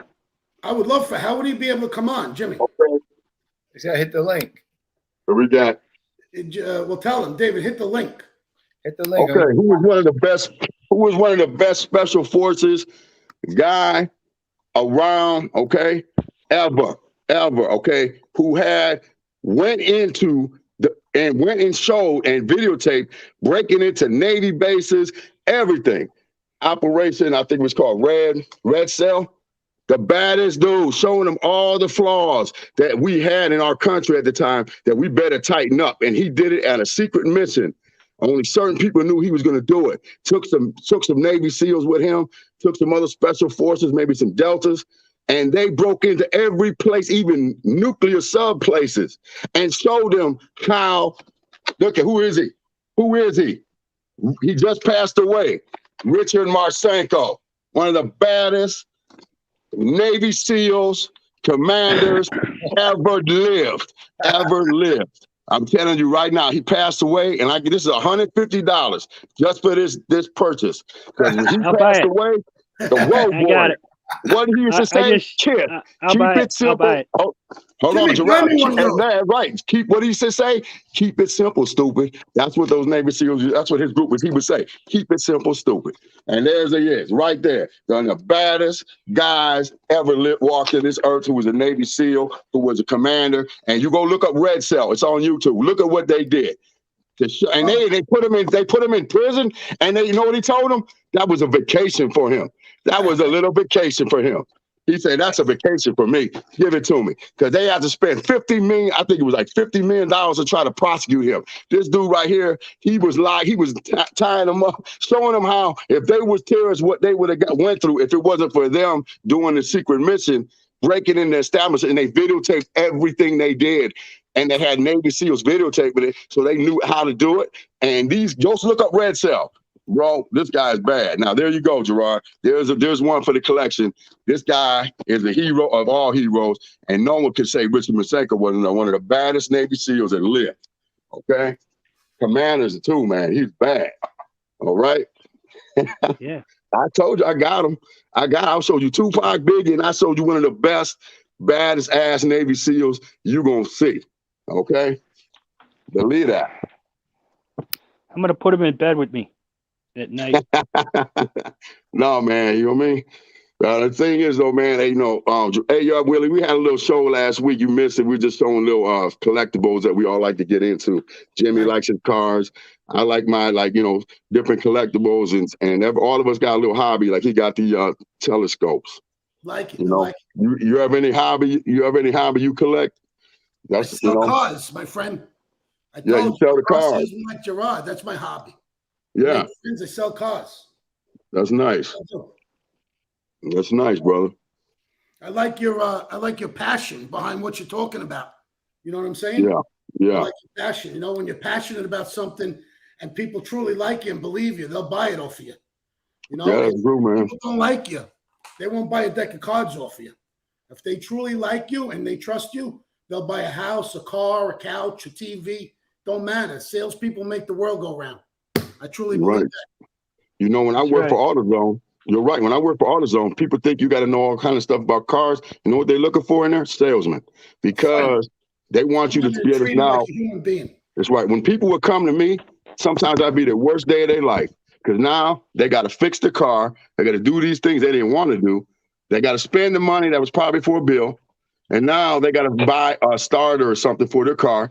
And I would try to say, when they come to me and they're looking upset and this, I said, you know what? When we're done here, you're going to feel really good. I'm going to make sure you're feeling really good right now. Because in my mind this is their worst day. So I would tell guys, listen, they're coming into us. It's their worst day. Try to be cool, man. Be patient. Because when guys come in or a woman comes in spending her money, they don't want to spend that money. They're in there a lot of times. They don't even want to be there. So, of course, they're going to come in with an attitude. But when they leave, I'd have them laughing. I'd have them joking. I have them in a good mood. They always want to come back to me. I always want to come back to me. They come back no matter when. You know what I mean? So like a movie you star, got to think of that. Like a movie star. Yeah, I like that. I like that. I like that, brother. You're going to be a movie star when Jimmy's movie gets made. Yeah, he's got to cut me down for that. He knows that. Hey, who is going to play your role? Hey, Jimmy, you find out the actor is going to be Willie. Who's going to be Willie? We got to have him be cool and smooth. Yeah, I don't have anybody yet for Willie, but I have someone in mind. But, hey, Willie. So Willie's in your book, right? Yes. Hey, Will, remember the time when I got caught with the stolen car in Staten Island. I was trying to start it, and all of a sudden a cop pulled up. Yeah. Oh no, what's that one? I'm gonna hear that one. The ironic part is my friend Gerard used to steal cars, and we would steal like 3 or 4 a night, but we'd steal one and start it up because me and Jimmy didn't know how to start them. We were just drivers. So he'd start it and Jimmy would just take off. He'd drive that sucker for 2 months, picking up his girlfriend and everything with that car. He'd drive it like it's his own. Oh, damn. Wash it and everything. Man. Rig over the steering column. It was no problem. Pick up his girl, go out to dinner, and right. Nothing to it. Jimmy didn't care. He didn't want to walk or take car service, right, Jim? Oh, wow. It's the I would have truth. loved to been around you guys. I would have loved to been around you guys growing up, man. Y'all. I'll tell you, it was funny and comical. I'll tell you that. Damn. I bet it was, man. What's your name? My name's Joey, man. He calls me Joey Duffs. Where you calling? Where you calling from? I'm calling from, the Cleveland area, you know what I mean? Lorraine, Cleveland area, All right. Ohio. Gotcha. Yeah, man. So I was out here, man. When you guys are doing your thing, 88, when Jim was going through his, I almost died in 88. So, I had to get back on my feet. But the thing is, I was into a lot of stuff y'all was into as far as, the music and the rap and the breakdance and all that kind of stuff growing up. And, I was around people who was hustling doing that, not like really at the level y'all was, all into all that kind of stuff. But I know we'd have got along because we all have that same type of personalities, you know what I mean? We all got that same kind of, vibe, you know what I mean? So definitely, you know what I mean? Definitely I was, like I said, I was kind of like into martial arts and growing up, and stuff like that. But I was kind of like, I had friends, but I also was like, I never got, I was around gangs, and my family has involvement in gangs, and some of them was in the folks and stuff like that. I had Puerto Rican family, but I was always just kind of like, I didn't never get involved in the gang. I would be friends with the gangs, but I just stayed to myself. You know what I mean? I handle stuff myself. I had, like I said, I told Jimmy, people thought I had gang or was in gangs because I had a lot of friends that were, and I had a lot of friends, but I kind of stayed to myself. You know what I mean? I was just that type of guy. You know what I mean? But I still respected everybody. I never had no, problems with people like that. You know what I mean? We just always gave respect, and you give respect and you get respect. And some of the guys I hanged out was a lot older than me. 4 or 5 years older. And some of them even 10 years older. I was 17 going into bars with my friends' uncles. They were in the 30s. They would bring me in there, and we would have a good time. You know what I mean? And I had a stash. So they just let me in. 16, 17, I'm going into bars. With a mustache in New York, you get mustaches in disguise. Tell them, Jimmy. Yeah, it is. Yeah. So yeah, man, I would love to be around you guys, man. You guys seemed like a lot of fun, Hey, Willie, how about the times when we used to go see my father in Manhattan, and we go to my father's bar, and you make me get drunk with him? We used to go to downtown Manhattan, and Jimmy, we'd go into the bar. His father was like, one of these guys who sat at the bar, and everybody loved him, Mm-hmm. He ran a whole warehouse in Manhattan of all these different things, like rooms full of goods and all this stuff, right? So we'd go to the bar, and Jimmy wasn't a big drinker, but I was. So I'd get really drunk with his father. And then after we'd go from the bar, we'd head over to the warehouse, he'd say, "Come on, Dad, let's see what you got in the warehouse." And me and Jimmy would run around, and he'd say, "Jimmy, I know this warehouse." And he thought we were stealing it. We didn't steal nothing out of the warehouse, but we had a lot of fun with Jimmy's father. I remember those days. What a nice guy, Wow, that was a great memory. We love when we show up. Good. Yeah, that's fun, man. Good. Yep. He was one of those guys where he got drunk. He was one of those happy drunks. God bless him. Yeah. Oh, yeah. He was one of those guys where he get drunk, he start giving his money away. Something like me, huh, Jim? Yeah.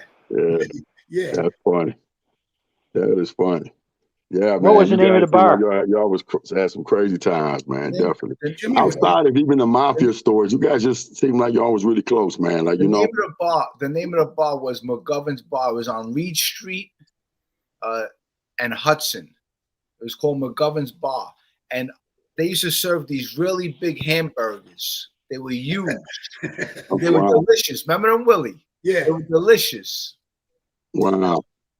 That's really cool. You just remind me of a story when my father took me to one of these places he used to go, a bar, and he bought me a big old hamburger. There was a big old hamburger at this one bar, man. That bar owner ended up getting killed in Cleveland by he fired a guy. The guy came back, put him in the basement, and blew his head off. He fired this guy a while back. He tried to give him a job. That guy at that bar, the owner. And I knew the owner because we used to deal with him a lot. So hey man, you know, that brought back just that memory just when you said that the hamburger, man. Mm-hmm. Who got their head blown off? I can't remember. The owner. They took him downstairs. This guy, and he tried to help people all the time in the community. They took him downstairs, man, and shot and killed this guy and robbed the place. They found out who did it. It was an ex-employee. Actually, someone he tried to help. And I'm gonna tell you about that basement. I used to deliver stuff because we had a business, you know, wholesale business, and I would deliver stuff there. We have to go down that basement, and it was really hard. These steps were real steep. So my guys used when I was taking over things, managing, my guys would tell me, "Man, I don't like delivering over there, man, because I have to keep going down them steps, Joey." And I said, listen, I don't want to have one of you guys get hurt and fall. So I know how them steps are. So I told them, when you go deliver it to the store and have those guys who sit in the back all the time leaning up on the door, I said, have them take it downstairs. So I told the owner, he called me up, Brandon, I said, look, man, he goes, your guys dropped the stuff off at the top of the steps. I said, that's right, because I know how steep those steps are. I used to deliver there. And I told him, I said, I don't want my guys getting hurt and falling down them steps. Your guys are sitting in the back, just leaning on the back. And they ain't taking nothing downstairs. No, my guys are going to take it to the door. It's called a doorstop delivery. And you guys have your guys take it downstairs and stock the shelves because I need my guys back to work. And that's how I did it. And he was mad at me for a minute, but I told him, I'm sorry, I ain't doing. I said, my guys ain't coming down your steps. Them steps, crickety steps, and I got to pay the workman's comp bill when they fall. He's like, Joey, but your dad, he told me your dad's been doing this for 30 years like that. I said, I know he has, but I'm telling you, he ain't here doing anything. I'm doing it right now, and he gonna come. They not doing that no more. They're gonna go down the steps. And my grandfather used to say, Joe, hold on 1 second, brother. He said, my grandfather used to say, that's called a doorstop delivery. Tell him you're doing doorstop deliveries, meaning you take the stuff to the door and you drop it off. Steps? No, man, these steps are crickety. Was it called the 13 steps? Was it called the 13 steps? I don't know, brother, but I guess I could call it that. It was called some rickety ass, broken ass steps. And I didn't play that. I told my guys, they were like, thanks, Joe, because I'm the type of person to listen to my workers. I've done the job. I know what it is. My father never did a delivery. You never know what they're going to do. My father never did a delivery in his life. My father never did a delivery in his life, okay? So I know what they were going through because I used to do it. And I said, no, see, there's a difference when you do something and you don't do something. I said, listen, they're going to take it to the step and they're going to drop it off. Hey, Joe, here's what I say. I have another guest over here. We have. Oh, nice. Can I say something to Joey real fast? Oh, yeah. What you want, Rob? Those gosh darn steps, you never know what they're going to do. I know, bro. Hey, I almost want to say something. If I talk too much wait. And to Michael, hey, guess what, guys? I pop my collar because you know what? It don't bother me. It faze me a bit. Me and Jimmy are friends, and this is how we talk. When I'm on the phone with Jimmy, this is how we talk. Get used to it, brother. It's been how many months since I've been on here? Y'all know I ain't going to shut my mouth, and y'all know your ears might be ringing, but guess what, guys? Popping the collar. Get used to it. I don't care. This guy, Jimmy. I like this guy. Yeah, I don't care. Live with it. Hello. Listen, guys, let's say hello to Justin Madonna. He's related to Matty Madonna. Hello? Am I What in? up, brother? Hey, what's up? Hey, how's it going? Nice to meet you. Yeah, you too. Nice to meet you guys. Heard a lot about your father. A lot of great things about your father, man, from Jimmy. No, it's not. That's not my father. It's my. I think it's my grandfather's. Grandfather's cousin. Yeah. Nice, man. Good family. So, how's everything going? Justin, how's everything with you? Good, really good. I just started a new job about a month ago. I'm really enjoying it. Working for a auto parts warehouse.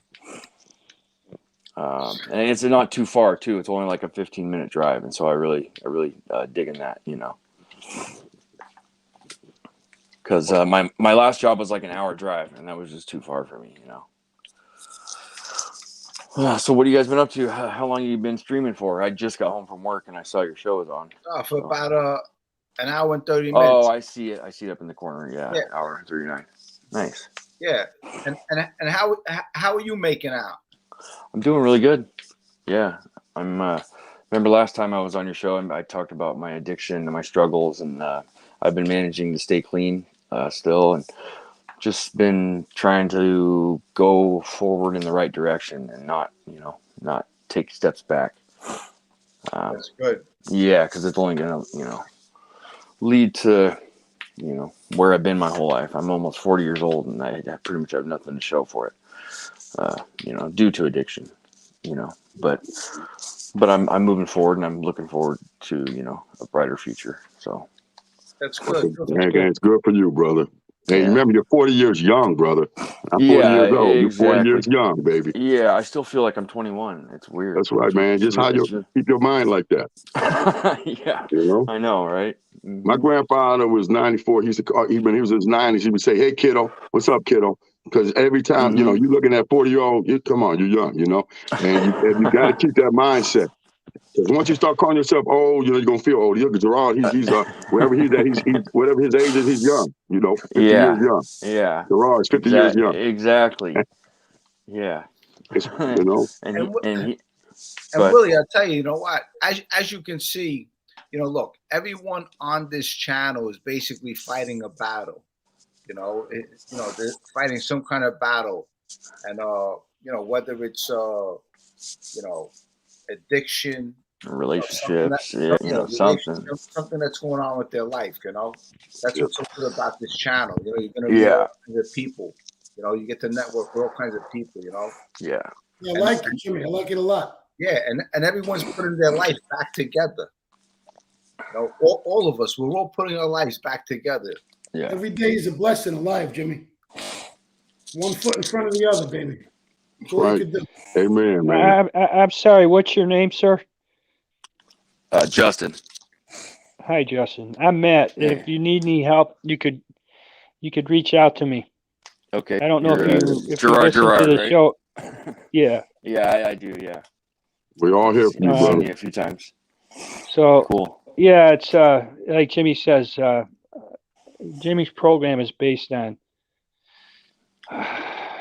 helping people. Yeah. It's based on redemption. Yeah. And salvation. Will never love you back. Yeah. Exactly. So everybody I know that's been on Jimmy's program has had setbacks. I had them. Yeah. And I was insane from alcohol. Yeah. And I know I understand where you're going, what you're going through. I can feel it. Yeah. And if you need any help, we've got 2 short meetings we do a week, just men's, and we cut out all the bullshit and just go to the heart of the matter. Nice. Yeah. See, I wish my father would have figured his stuff out. He died from an alcoholic. Yeah. And he was only 57. He never wanted to quit drinking. So. You know what they say? There's no stronger man than the man who had to rebuild himself. The man who had to rebuild himself is the strongest man you're going to meet. Yeah, exactly. Believe that. Yeah. Yeah, my father was 59. Oh, really? Yeah, he was 59 when he passed away. Pancreatic cancer. Mm-hmm. Oh, really? Yeah, he liked his alcohol, but he worked the same job for 35 years. And Amen. Just that he liked the alcohol. At the end of the day, he would end up in the bar. Yeah. And that's how those old timers were. Yeah, right. Yeah, that's just that was the routine. That's what they did. Mm-hmm. Mm-hmm. There's nothing more lonely than being by yourself with a messed up mind. Yeah, and exactly. trying to find answers. It's just the worst possible place a man could be in. Yeah, well, and because you're afraid to reach out to people, you feel like you're going to get judged, and you feel like people are going to try to push you into what they think is right for you, But really, only you know what's right for you, and Only God could judge you guys, man. Nobody can judge you. Only That's God. right, Willie. That's right, Willie. Yeah, exactly. Mhm. Exactly. So Oh, have you amen. guys, Jimmy, have you been paying attention to that Johnny Depp trial that was going on? Yeah, you know what? There was a verdict today. Yeah, today he won everything. Yeah, he won. But didn't she win too? She won one of them, I think, but I don't know why or what it was. But I know he won like $15 million and whatnot. I mean, she lied to the whole thing. She's such a horrible person. God. Yeah, I'll tell you what. Listen, that woman is insane. You know what? She shitted on his bed. I mean, she did all kinds of crazy things to this guy. It was so crazy. And tried to act like he was the one, abusing her. Like, it's amazing how they would go on. It's amazing they couldn't just come to resolution with themselves. That they had to even get to that. It's sad when you see a relationship go public like that, and they're in the public eye. But to me, that's a shame, man. They could have just worked it out together. Yeah. Like, I got to say one thing about my ex-wife. We worked everything out together. That's why I gave her that credit. She went on, we moved on, but we didn't have any. We didn't even have to even go through it, man. We went through. I really appreciate everything she did on that level. And I told her that's why to this day we're friends. Because she, at the end of the day, I told her I don't blame her and for anything. I always blame myself. But you know what? To this day, I respect her for that because she went and did it her way. And I like the way she did it. You know what I mean? And we didn't even have to even go to court, man. That's how beautiful it was. Right. We didn't have to go to court. She did it right through the mailing thing. And she did her thing. And once to do your thing, I was giving her to spend some money. And she was like, she did it this way, and I respect. That's why I brought her back in my life because she proved to me she cared about me at the end. You know what I mean? And we still friends to this day, even though we were divorced. So that's good. Yeah, it's a beautiful thing. Our first date was in church, so that showed me right there. That's when I really, really liked her. Even though my wife is a beautiful wife. You know what I mean? She used to model and everything. Yeah. But I'm gonna tell you, first date we had, she took me to church, and that church was the same church that guy Donald Trump, Daryl Scott. Yeah, that's his friend, Daryl Scott. Oh, that's his friend. That was my pastor. He also used to buy stuff for me for his church. So he knew me. Daryl Scott, I know him really well. Hey, Joe, Joe, you know what? But listen, fortunately for you, you can work things out with your girl, but there's a lot of women out there and men that you can't work things out because you can't talk to certain people.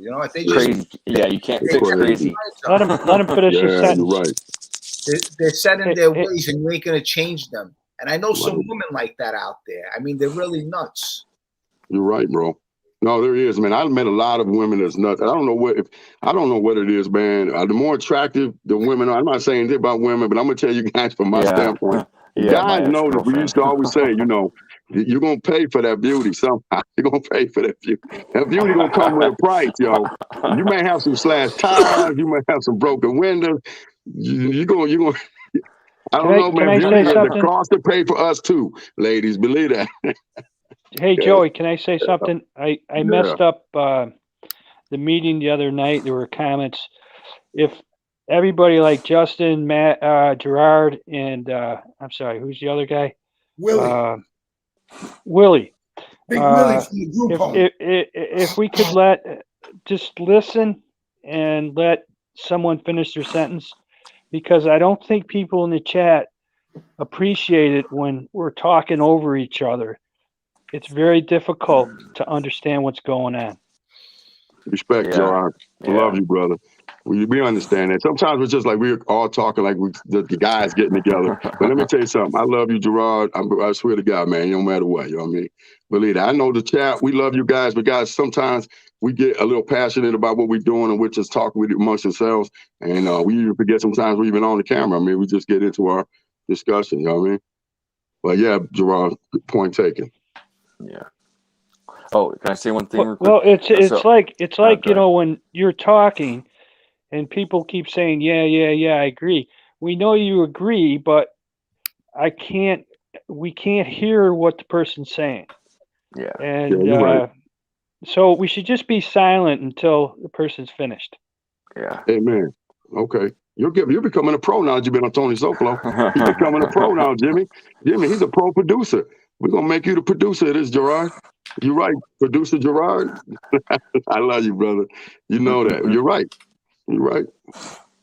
You becoming a pro now, man. Pro on this YouTube. Justin, you have to say something? Oh, I just want to say one more thing while we're still talking about Johnny Depp and Amber Heard. Imagine the reputation she's going to have moving forward in her life now. Like, you know, nobody's going to want to work with her or help her. Or, I mean, you know, everyone's seen the crazy, you know, in her. Well, listen, she really destroyed Johnny Depp's life for a little while. Yeah. I mean, she was married to Johnny Depp for, I think, 1 month or 2 months, and right away she was hanging out with Elon Musk. You know, she took a shit on the guy's bed. I mean, the guy dozed off. She put ice cream in front of him, started taking photos. She started selling the photos to to these entertainment magazines. I mean, this lady was really a terrible person. You know, that's crazy. All the stuff, and then all the lies she got caught in. I mean, it's insane. Good. She got to get him from the beginning. I mean, would anyone want to have a relationship even near that? I mean, that's just too much, man. That's too much, man. Even Johnny Depp, he's a little off too, man. Let's get real. He came out in 21 Jump Street. I watched that show with Holly. What was her name? Holly. I forget her name. Holly Robinson used to play in it. Let me play some of you. He didn't even have an accent. This guy was on 21 Jump Street. All of us remember when he first came out. Then all of a sudden he started having like some English accent. He's a little whack job too. Don't think Johnny ain't off too. Johnny off, she's off. Both of them is off, as far as I'm concerned. Both of them is. You know, this is both of them. He need to take blame too. Together, yeah. You know, he's off as much as she's off. Believe that. And he just got a little more power probably in Hollywood, but he's off too. Let's just get real. She's not the only one. That guy came out with that after the Pirate Cave, whatever that thing was. I didn't even watch that movie. He started having an accent. Bro, you was in 21 Jump Street, Johnny. Get real. Are you that delusional, man? Come on, bro. Where's your act? Let's go put 21 Jump Street up. He had no accent, nothing. The dude, he's delusional. He got too much caught up into the Hollywood, man. He got too Hollywood in his head. He need to get real too. Started becoming his characters. He a phony too. Believe that. I like Johnny Depp, but he's definitely a little screwed up there. He's definitely a screwball for sure. For sure. I mean, I like some of his movies, but he ain't one of the best actors out there either. There's so many great actors that some of them ain't even as big as him. Way better respect I have for actors out there, man. And he just, this whole thing, the way they handled it, it's just terrible. You know what I mean? The whole thing is terrible. He's definitely, look, he's definitely a great actor, 100%. Yeah. I mean, okay, if you think so, I mean, I'll take your word for it. But I think so. I think, you know, I think there's a lot better ones out there, in my opinion, you know. Yeah, that's my opinion. Yeah, but listen, he's definitely up there with the acting. The guy is. What's his best role? I mean, what's his best role? Maybe I have to see it. He played a lot of them. I mean, you know, listen, he played Donnie Brasco. Okay, so that might be his best one he did, right? There's a lot of them. He played another guy, George. He was a drug dealer. Listen, there's a lot of them. There's a lot of roles he played. He played actually he played Whitey Bulger. Okay, like I said, I didn't watch a lot of his stuff, but so I guess I shouldn't say that. But at the same time, you know, I'll take that. I'll retract that till further notice. Maybe I have to look at some of his acting, but compared to Al Pacino, compared to you know what I mean, Marlon Brando, okay, compared to some of the greats out there, you know, okay, I'll have to look at it and look at it again, you know. You know what I mean? Yeah, he's a great actor for sure. Yeah. He won't be in the Bath Avenue Boys, will he? That movie. You got to roll for him? You got to roll for him, Jimmy? You never know. You never know. You never know. You never know, baby. I can't wait till that movie come out. That movie, when that movie comes out, I cannot wait. That is going to be such a great movie, man. It's going to be inspiring for so many, man. Yeah. That I can't wait for. You know? But yeah, man, I haven't even watched anything on that trial at all. I see the thumbnails, and be honest with you, I just go past it. I don't want to even watch it. I don't want to hear people's dirty laundry in the bedrooms and all that. I heard what you guys said and Eddie G, but I haven't even watched anything on it, and I refuse to watch it because I don't want to hear about people's dirty stuff that's going on in their bedroom. I don't want to hear about none of that stuff. I just don't. It don't attract me. I just scroll right through it. I'd rather watch the lions in the jungle roaring and stuff. I go to those videos before I'd watch like the lion whisper. I watch him video way before I watch that stuff. You know, I don't get into that gossip stuff and that stuff like that. I hate seeing people get divorced too. I hate seeing that side of life, even though I know it's here. We have been through it. I don't really get attracted to that, man. It's just, to me, I don't want to see someone's downfall. I like seeing people break up. I'd rather see people joining and the marriage and the good. I don't like seeing that kind of stuff, so I don't watch it. It's like watching a train wreck. You know, I don't get into it. But I'm gonna tell you, your show yesterday, Jimmy, with the Colonel and Don and Jude Gerard and I forget the other guy who came on there, Joe. I forget his other name, Steve, whatever. That show you had, man, for Memorial Day was a beautiful show, man. Yeah, I really want to say that with Eddie G and everything. It was a really beautiful show, man. Let me hear Willie. Daniel G. I want to hear my name, Willie. Who's Daniel G? I want to hear my. What's up, Daniel G? Who's that, Jimmy? Must be one of my old friends. Hey, some of you know. Tell us in your cash app. Yeah, send me a cash app, would you? Gerard, you in Tampa. Gerard, you in Tampa? Gerard, you got the Tampa Bay on. That's your team? No, Big Willie. No, that's not my team. You know, I like the New York Yankees. I like the New York Giants. Somebody just gave me a free hat. I took it. Oh, yeah, I hear that. I didn't know if maybe you were repping something. You know what I mean? No, I'm not a referee. Yeah, I got Jimmy getting my Brooklyn hat, and I guess what, Jimmy, they put that in the Plain Dealer. They put that in the Cleveland.com, my Brooklyn hat. That was the picture they used. I wear that hat everywhere now. Definitely a pleasure to meet you guys. You know, my best friend Jimmy, and being on the show tonight, meeting you guys. Well, yeah, man, it's our pleasure, man. Really, I'm so glad you got your life back together, man, and you and Jimmy could, make some more memories. Some good memories, really good memories. Willie, tell the story about drinking in the county jail.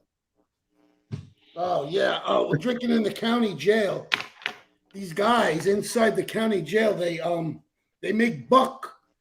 They get like oranges, apples, and they put honey buns and sugar, and they hide it under the bunk. And they let it ferment the germ under the bed for like 2 to 3 weeks, and then it tastes so disgusting. But when you're in jail and you're so straight, a couple of drinks of this and you're live, man. People drinking and going crazy in the county. Wow.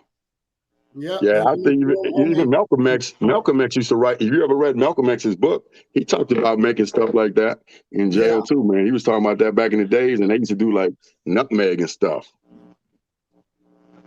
But we didn't hear the end of the story. Because I think you could write a song about that. A song. Drinking in the county jail. We should bottle that up and call it bunk liquor and sell it, man. Call it Bath Avenue Bunk Liquor or something. Well, that sounds like an idea. Well, yeah, start selling it in a jar. Put it in a jar. Hey, Willie, tell them about making nachos. Oh, Willie. Come back, Willie. He must have hit a button, Jimmy. He'll be back. Yeah, they'll fix it. Man, I want to hear about these nachos. Did you make them with ramen noodles? What you make them with in there? Yeah, you make them with ramen noodles. I figured something because I know guys will pay big money for ramen noodles, man. You get some ramen noodles up in there. Really? I hear a lot of stories about ramen noodles. Guys come on, they got all kind of. There was a guy even on YouTube. He started making a channel of like stuff you can make in prison meals and stuff like how y'all be creative with it. They need to have a prison chef, man, like a prison chef channel. You know what I mean? Show you how to do all that shit. Here's one. Can I read this, guys? Dave Ford. He's this great guy that we all know of. Tell him about when you want to fight everybody in county jail, getting drunk. Willie and I puked all over the tables. Wow. Yeah. Jimmy, you do that on purpose. I'm a slow reader, and you click that off on me. You're just playing with my mind. I love when Jimmy mess around with. He's learning new stuff. It's the best, man. I can remember when Jimmy didn't even know how to load it up, man. Like, it was the best time. Him and Willie, if you got to go back, everybody out there, please go back and watch that first. Jimmy still has it loaded. The first time he brought Willie on with him. If you don't laugh, if you want some comic relief, just watch. That was the best. Jimmy trying to show him. He trying to figure it out. I loved it, man. I even told him I left the comment way back then. This is before me and Jimmy started talking on that. I said, "This is the best, man. I'm dying back here, man. I was laughing so hard." Can you hear me now? Can you hear me? Can you hear me? Hear this one. Hey, Willie tried to fight everybody. Told them, "Give me your fucking liquor. The rest of your liquor now." Really one of them dudes that you know, he one of them dudes that he one of them dudes that probably people wouldn't realize, but he would, if they try to punk with Willie, then Willie would knock them out, man. Willie, they don't even know who they dealing with once they deal with Willie. I don't know if you guys can hear me, they wouldn't even know who they dealing with. Hear anything right now? Celtic like blood. One of them guys, like you wouldn't know who you dealing with, man, till you're already laying on your back. Then you laying on your back. Then them guys will find out what time it is. That's how we used to be. Like, you don't know who you're dealing with till you deal with us. Then when you deal with us, then you find out who we are. Because then you find out, I don't think I really want to deal with that guy. Yeah, I got no sound. I can't hear anything. Hey, what's his name wanted to come on board? Who's that? He had a funny story about. Well, you flip it so fast, I can't remember what I. Yeah, I seen it. I'm in the green room or something. I had. Yeah. He hears us. Yeah, we'll put you on live over here, Don. Sit down a second. Hold on, Jimmy. I got my roommate over here. You knocked me, man. I got knocked out again. He knocked that out. What's that? We're gonna come back. I love Willie, man. Hold up, I got Vincent Guzzo. Hey, Vincent, what's up, bro? how are you? How you guys my man doing? Vince? Hey, there's my man. Hey, remember? Hey, the Candy Man can. Yeah, Yeah. it's pronounced Gozzo. How you doing, brother? I'm doing fine, and I'm enjoying the show with you guys. All right. Hello, Hey, Jimmy. Jimmy, we got a new visitor. Say hello to my friend Don, my roommate. Don, what's up, buddy? What's up, Hey, Don? Don. What's up, bro? Is this Don Ford? Is that Don Ford? Vincent, how are you? How's everything? He's a sobriety guy too. He's in the program. He's got his sobriety. He's clean and sober. You know what I mean, Gerard? Say hello to him. Yeah. Hey, man, we're giving you the Hi, fist Don. bump. Hey, Vince, Don, fist bump, Don, baby. how are you? Good. Looking good, Don. Looking good. That's wonderful, man. Let's hear what Vincent Gozzo has to say. What's up, Vince? It's pretty funny. Okay, no, well, I had a story that I wanted to tell you guys. It's funny now that I think about it. Now you must remember I'm in my 70s now, so this took place in the. Thank you. This took place. Let him finish the sentence. I was, Gerard. He's got retired wise guys, gangsters, regular variety guys. Am I on? Yeah, go ahead. Go ahead, brother. Go ahead. Okay, so this takes place in the 70s, and it was my very first prison sentence. I got busted in Chicago, so I went to Joliet. I'm sure you've heard of that. Yes. So, I'm terrified, man. I'm 5'3", and I weigh about $120. And that's soaking wet. So now, I'm hearing all these stories in the county of what you got to do. You got to take care of yourself. If anybody say something to you, pick a mop wringer up and just hit them. Now I'm freaking out on this. So I get into the reception area, and I am really fucked up. I'm terrified. I don't even want to go to chow. So this guy comes around. Big guy, and he comes around and he said, "Hey, young blood, how you doing, man?" And I'm like, "I'm fine, sir," because I said "sir" to everybody, "Yes, sir." I said, "I'm fine, sir." He said, "Listen, man," he said, "I'm gonna have you move to my cell tomorrow." And I'm like, "To myself, what?" What? And I said, oh, that's nice, sir. That's very nice, sir. But I'm terrified. So now I can't sleep. I can't eat because this is bad. Oh, This is shit. not good. You're going to move. And every time he came by the cell, he said, yeah, man, I just talked to the officer. You coming down with me tomorrow.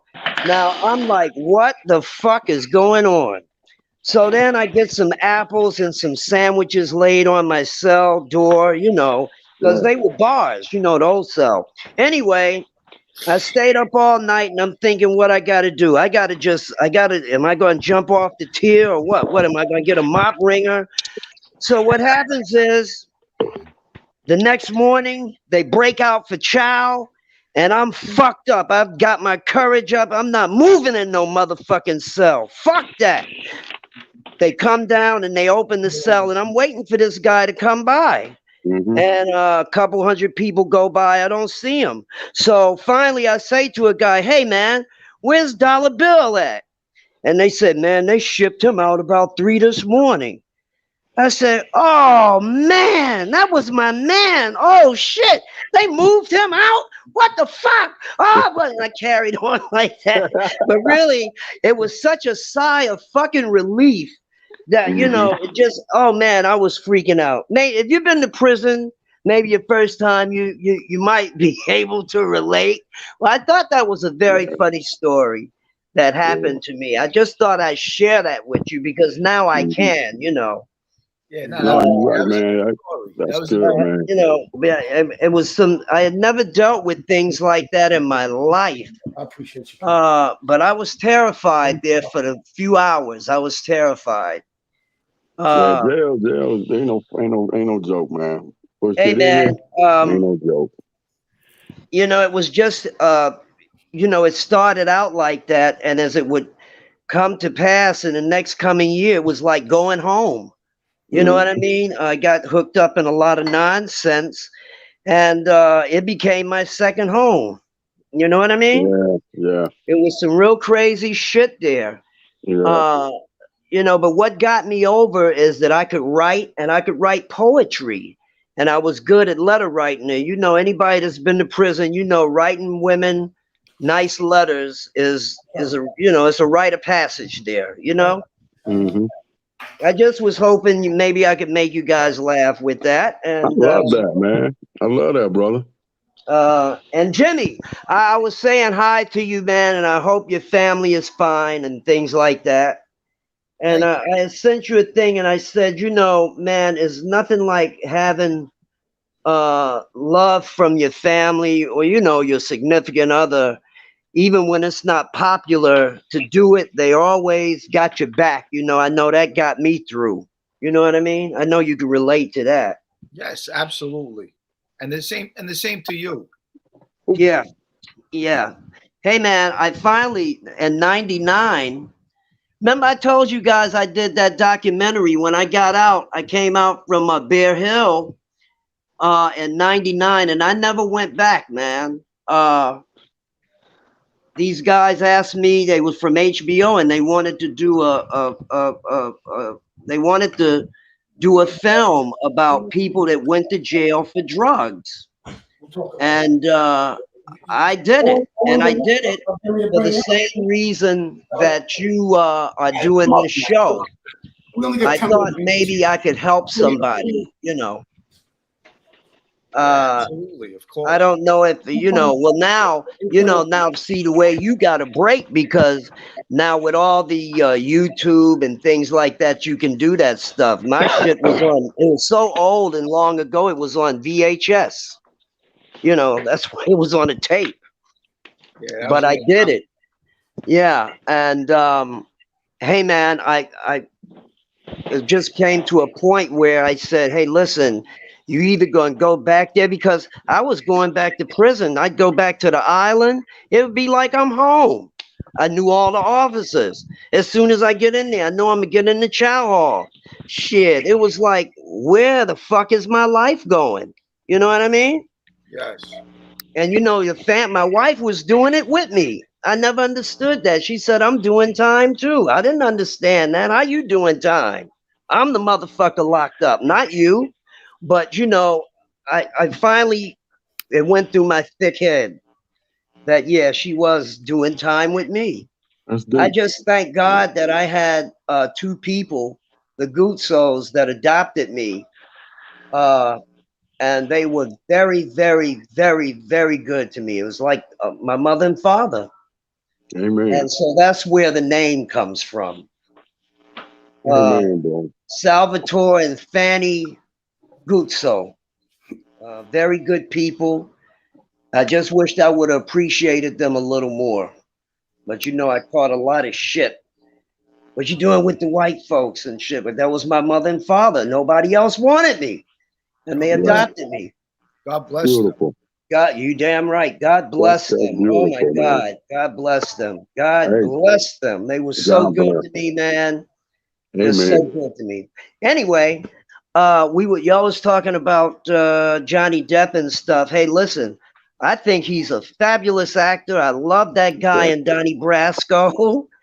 He was a good actor. However, I don't want to hear about people's personal life, which just seems that's the regular thing now. To put your business out. What the fuck is going on? Oh my God. You know what? I think that this woman didn't give him a chance because, you know what? She destroyed his reputation. She defamed him. And he wanted to clean up his reputation, you know?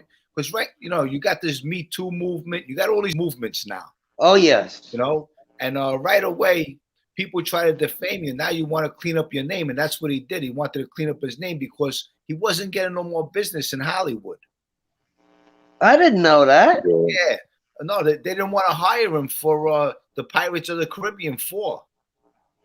Oh, I heard something about he wasn't going to be in it. Yeah, they didn't want to hire him because, you know, he had a bad reputation. Because his Amber Heard gave him a bad reputation. Well, she lost today, right? Well, she won $2 million. He won $15 million. So I think they threw it up in the air. I mean, you know. Oh, really? I didn't know that. Oh, wow. But you know what? Really, they both lost because all the businesses out there. Hollywood is a funny place. And like you just said, why do that? Why they blackball people in Hollywood from the person? There's so much personal stuff going on. That's why I said you ought to be real careful. Don't burn bridges in there, because I know when I went to broadcast, they talked about that. A lot of broadcasters said it's such a small world. Yeah. So what happened was, Joe, I got to give you a timeout. Sorry, buddy.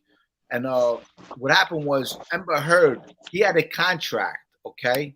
He had a contract, Johnny Depp, with Pirates of the Caribbean. And she destroyed the guy's reputation. This is the reason why he took her to court. You know? Oh. I don't blame the guy. I mean, this guy was making tons of money.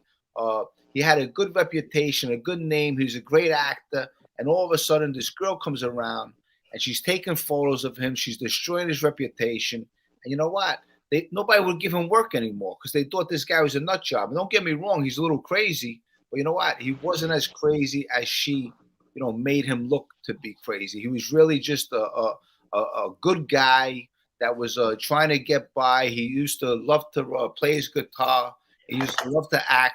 But she really destroyed his reputation. Wow.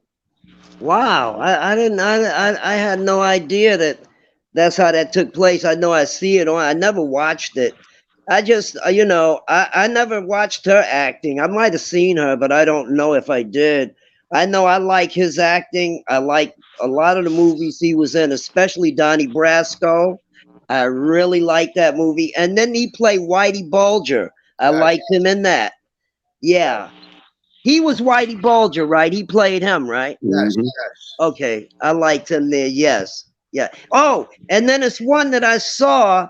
It's on YouTube, and I was going to watch it because it's free. It's called The Window with John Turturro. Oh yes, that's right. Yeah, he was in that too. Yeah, it's on free. I'm going to watch that. Have you saw that movie? I did see that movie. It was a little strange, the movie. Oh, it is? Yeah, it's a little strange. I mean, it's one of those movies that was strange. But listen, this guy is a great actor. Yes, I agree. Oh, the Candy Man he played. He played. Remember Willy Wonka? Yes. Wasn't that him? Yes. Yes, very good. Oh my God. Oh, Yes, that was a good movie. Well, you guys proving me wrong then. Yeah, he played Edward Scissorhands. He played a lot. Yeah. Oh, yeah, he Yes, did. He did play that. I forgot about that. Yeah. That was a good one. Wow. You know what? Let me tell you, have you watched this movie? I mean, I'm speaking of The Mob because, you know, that's your genre. But now, how about the movie?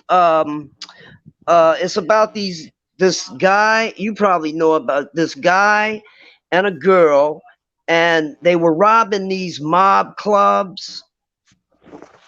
Yes, I know what movie you're talking about, and then they eventually murdered him. Yes, yes, and I think it's true because I saw something in the paper about that years ago. Yes. Did you know about that? Yeah. I mean, were you knew people that were affected by that, Yes. Jimmy? Yes. Oh. When that was going on, there was this man and woman. They were robbing social clubs, and this went on in the neighborhoods. Eventually, they found both of them murdered. Can I say the name? You guys want? There's two movies that are made on that couple. The best one, it's called Rob the Mob. There you go, Rob the Mob. That's it. That's the one. Yes, Rob the Mob. What a dumb move. Yeah, that was a good movie. But now, you know, have anybody here saw any good mob related movies lately? No, can I tell you guys a movie to watch? Uncut Gems. Uncut Gems. Who's in that? Uncut Gems. Never heard of it. My name is Willie. I'm a good friend of Jimmy's. Best friend. Yeah, hi, Willie. I've heard about you. Yeah, how are you? Mr. Galloway. Nice to meet you. That's right. You seem like a live wire. You seem like a nice guy. Yeah, I try to be. Wait a minute. What'd you say the movie was again? Uncut Gem. Yeah. Who's in that? Adam Sandler. That's right. Right. Oh, I saw that. That was a great movie. Yes. Very good. Terrible ending. Yeah. I was very surprised by the ending, which made it a good movie because I didn't see that coming. I did not see that coming. Can I suggest a movie to everybody? Mm-hmm. Go ahead. It was made for TV. It's a Ray Liotta movie. It's free on YouTube, and it's called Point of Origin. It's one of his sleeper films, and it's the story of an arsonist. I won't tell you anything more than that, but it's a true crime story. Who's in it? If you ask me, Ray Liotta. Okay. It is one of his best acting, or his better roles that he portrayed. Oh, and wow! I don't want to give it away, guys, and I'd ask you not to research the film before you watch it. Okay. Didn't Ray Liotta just pass away? Yeah. Yeah. Rest in peace. Hey, I got one for you guys too. I got a movie for you too. It's called Point Blank. It's a true story about like a mob in the country. Like the country the country boys, and Sean Penn played in it.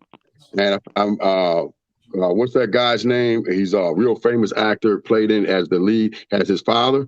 And I'm gonna tell you, it's about like a mob. It's a mafia family, but it's in the country. And they used to steal those big bulldozers, tractors, and all that. But they had a whole crew, and that's a good movie. It's called Point Blank. You're just gonna have to. I ain't gonna tell you how the movie is, but it's based on a true story. The son and the father, he got him involved. They were like, divorced, him and his parents. But you got to watch that movie, Point Blank. Madonna did the soundtrack back in the days. That's why I think him and Madonna got hooked up after that. Oh, that's Christopher Walken. I forgot. Yeah, what was his name? Christopher Walken. Walken. Thank you. He played the father. You got to see that movie. That movie's deep. Hey, Jimmy, I got a question for Joe. Yo. I want a shirt like that, but with a wolf on it. Because I call Okay, let me find one. I'll have to look at the spot I got this to see if they can order one. Give me one. This is at Diamonds Menswear. I'm gonna find out if he can order one. I'll look for a wolf. If I can't find one. A wolf, I like this one at the top. Okay. I like one of those. Okay, I'll keep my eye on it, brother. It'll be my gift to you. Yeah, it's a nice shirt you got there. Thanks, brother. I appreciate that. I appreciate that. Hey, Jimmy. LA shirt. This is my LA shirt. I go to LA. Oh, hookah smoke. Jimmy. Yeah, you know what? I used to run hookah lounges. This is a new flavor called Magic Love by Al Fokker. It's a really good. Nice. Go ahead. I wanted to ask you, Jimmy. Oh God, you know Sammy Gravano, right? Yes. And you said you spent time with him. What was that really like? It was very nice. I'm just curious. Well, I'll tell you. Spending time with Sammy was, one in a lifetime thing. I did have a nice time with Sammy. Sammy's, he could really make you laugh. He cracks a lot of jokes, but I know that. It's a memory. I'll tell you the truth. It's gonna, it's a memory that's gonna last forever.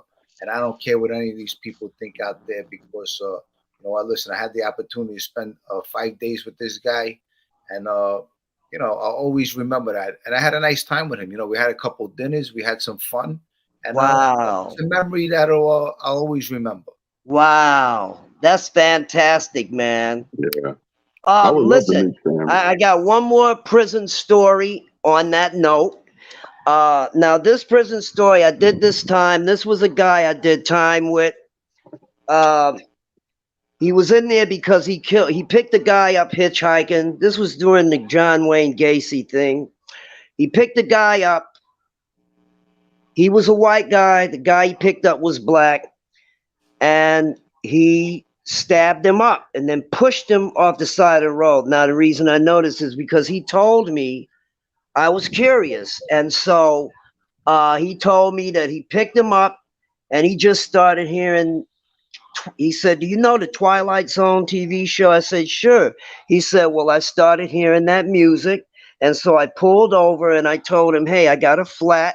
Come back here. Can you help me? And he said when he bent over to do the thing, he just stabbed him in the neck a couple times and then kicked him over the railing. And then he kept driving. But he said his conscience was bothering him. So when he got to L.A., he turned himself in. They went back and they got the guy and he died. But what they discovered during the autopsy was that the stab wounds themselves did not kill him. He bled out. So if he would have got medical care, he would have lived. So what they did is, and being that he turned himself in, they gave him manslaughter and they gave him 5 years. That's when we met. And so when I got paroled and he got paroled, he had a shop and I got a job. He got me a job with his father, who was a plumber. And so what he would do in his spare time, guys, he would sell antiques. And so he'd go to these shows and he'd sell antiques, and he had a big step van. And so it was him and his girl. He asked me to come along. I'd make some money, sure. It was him, his girl, his dog, and me. One of his specialties was knives. And so that night, I mean, he's into this religious stuff now, and so he can't sleep with the girlfriend. So he said, listen, you sleep with me in the van, and Lorraine and the dog will sleep out in the tent. He said, now, if you're uncomfortable sleeping in the van with me, I understand. You could sleep in the tent, and she'll sleep in here with me, but I prefer if you slept in here with me. And it was nothing but all these knives around. Now, I really couldn't say, I'm in a spot again, because I'm talking about knives, kid, real knives. So what I did is I said, okay, no, Mitch, no, I'm not worried about that. Come on, hey, I'm sleeping with you, man. And I slept in there, man, and I've got to tell you that I really didn't sleep. I think I finally dozed off. But it was one of the most terrifying nights that I had. And when daylight came, brothers, I want to let you know that I was very grateful. you know, he didn't, you know, I'm here, so we know that didn't happen. But if you think that all that night I slept in didn't hear Twilight Zone music going on, you know, you know what I mean? That's No, a but good he one. turned out to be a very nice guy. I mean, to me. Oh yeah. And Sure. you know, because of my drug addiction, I stole some things. I took advantage of the friendship, fucked that up. You know what I mean? But he was very nice to me.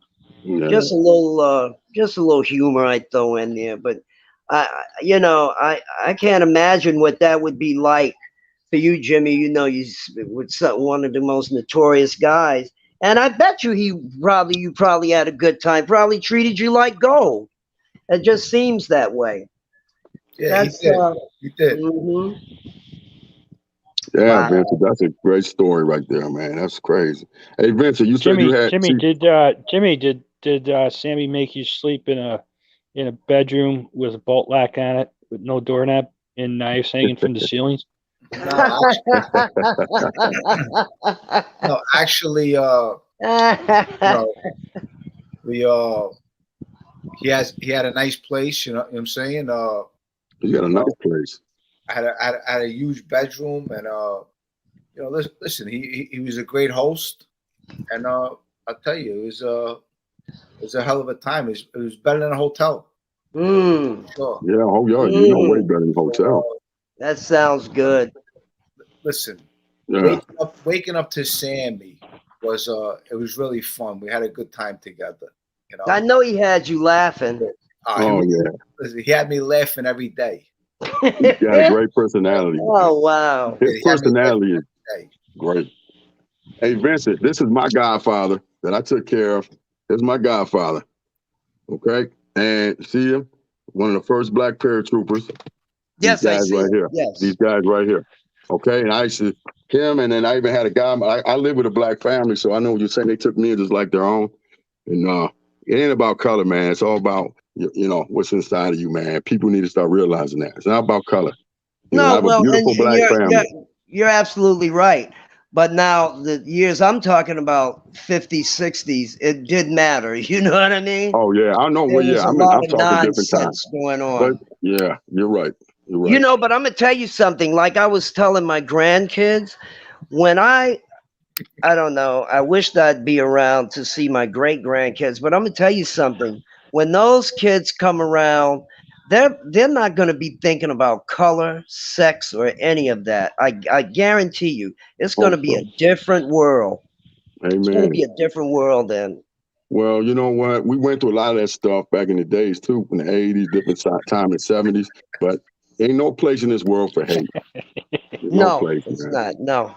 We're all one race, one human race. When we can finally realize that, this place will be a better world. Yep. Yep. You're right. You gotta get the hate out of your heart. Yeah. Yeah. But it's a part of that's what it's a part of what goes on. Like we can't, that's it. It's up to individuals. You know what I mean? Yeah. That's right. That's right. You know what I mean? Jimmy's clowning you, Joey. Joey, you better put in a report. Man, tell you something. I love Jimmy so much, man. Like me and him are like Laurel and Hardy. Me and him are like, you know what I mean? Johnny Carson, Epic Man. I love Jimmy. Like he's in my heart, man. You don't even know Willie. I love your boy, man. I'm telling you. Willie. Are you wearing anything? Is that? Do you have any clothes on? Of course, I got clothes on.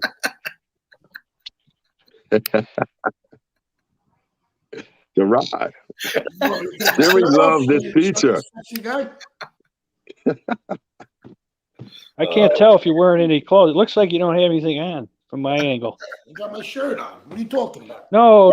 I'm talking about Willie. I wear. That's the kind. I love them type of Not shirts. Willie. I mean Guzzo. No, I don't have. No. I have clothes on. I just don't have a shirt on. No, right. I don't have a shirt. Hey, listen, I want to say something. Earlier, you guys were talking about recovery and things. I think somebody mentioned that. And, they have this thing on the Zoom, these Zoom meetings. NA meetings. Yeah. I keep it on 24 hours a day. I found it, and I keep it on 24 hours a day.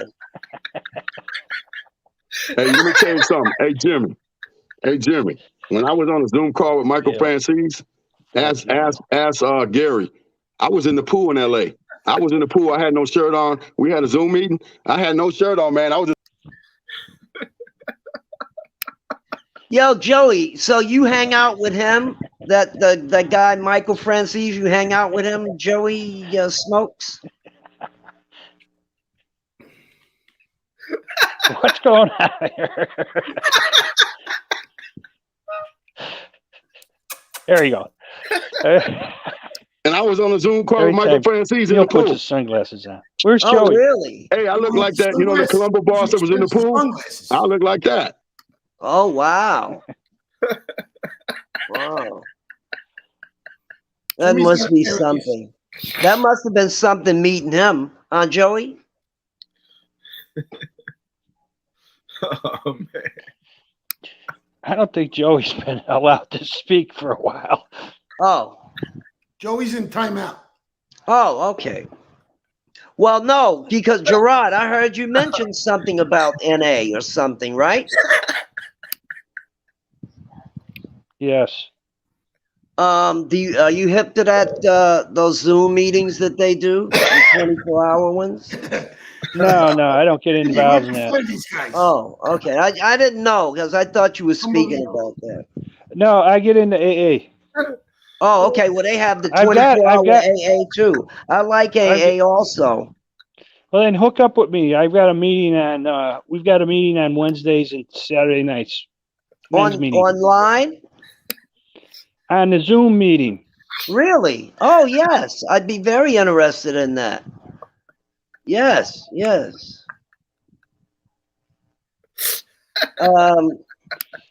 give me the info, and I'd very much like to take part in that. Okay, if you can connect through Jimmy, I could hook you up. But right now, I don't know if I'm on foot or horseback after this show. Jimmy's got me twisted. Seriously, Guzzo, I don't know what the hell's going on. Here I am again. Okay, we have a Zoom meeting. If you can get in touch with Jimmy somehow. I have his email. Well, there you go, and he'll give you my phone number, and we'll put you in. Okay. I certainly appreciate that.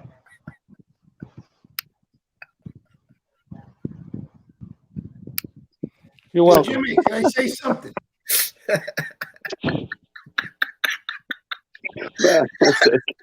Listen, I'm gonna let you guys go and do your thing. I certainly enjoyed talking to all of you, and it was nice meeting you finally, Mr. Galloway. Pleasure to meet you, sir. Okay.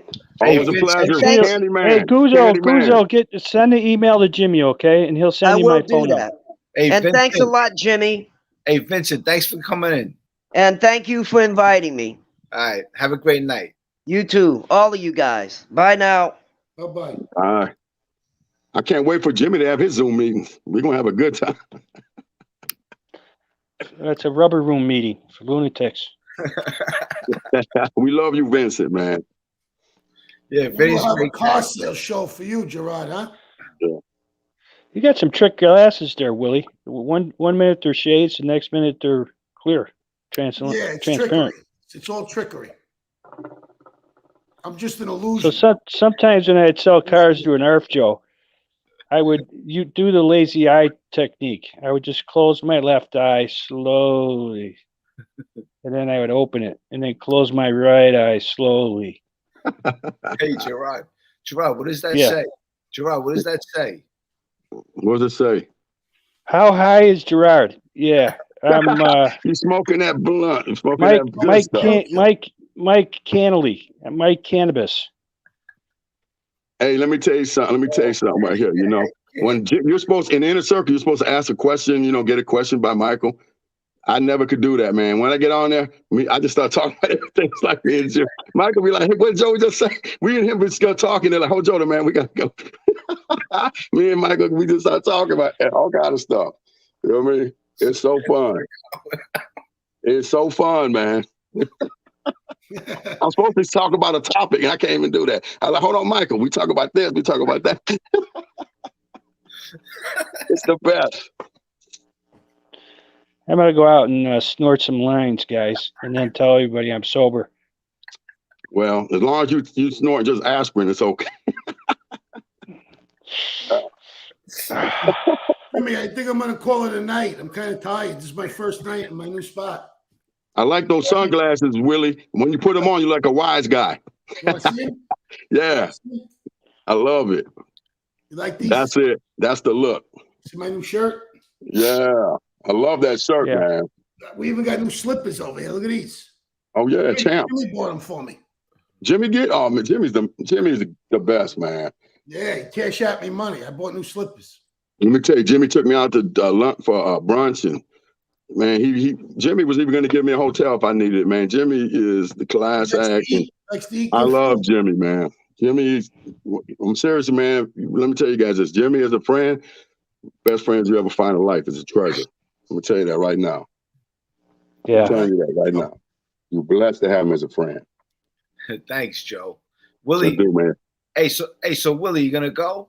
Yeah, I'm gonna go. I gotta give the guy his laptop back. You know, you put him in the action a little. This guy Don, I appreciate him lending it to me. So, yeah, I'm gonna. When we get off, I'll just give me a call. A couple of things I want to talk to you about, and I'll be up for another half hour. I will listen. Hey, thanks for coming in. Yes, sir. And I'll give you a call later on. Okay, I love you. I love you too. Nice to meet you guys. Nice to meet you. We're gonna go out for lunch one day. We'll go out for brunch with Jimmy. I would love that, man. I would love that. Yeah, Jimmy will I'll see you around. Right, I'll see you around, Willie. You can handle me and Willie eating. Gerard, he's going to give me your contact information. Can you take care of that bill for me and Willie? Yeah. You give me a call, okay? I'm usually up. The Zoom thing and the cars, Jimmy will give me the number. Yeah, I never sleep because I'm doing coke 24/7. We'll get Big Joe's number too. I'll get my Wolfie shirt. And everything will be nice. Man, I'm looking for that for you, and because you like shirts like me too, man. I like those type of comfortable shirts, man. Good quality. I like good quality shirts, man. I love them, man. Would love that. I got you, man. Who's this guy saluting me with $4.99, Jimmy? Nice. It's Ryan Brown, man. You're gonna have to send that over to him, Jimmy. It's Ryan Brown. Send him over. Hey, Ryan, how you doing, brother? Ryan's a good guy, man. She's been looking on my face. Ryan, he's a good guy. You're a good guy, brother. Love you, brother. Ryan, and you guys in the chat, I don't see the chat stuff. I'm telling y'all, we love you guys as supporters. We get some haters once in a while. Boss and Jay know how to take care of them. That's my dude. Boss and Jay, I love you, Jay. He's the best wrench in the business. Believe that. I want a wench. I don't want no wrench. That's a job, man. That's a job, man. People don't realize that. Some people think just getting a wrench is a wrench. That's a job, man. And Jimmy, he got the right wrenches. Let me tell you, he don't play with that. Jimmy don't play with that, man. He got the right people doing it.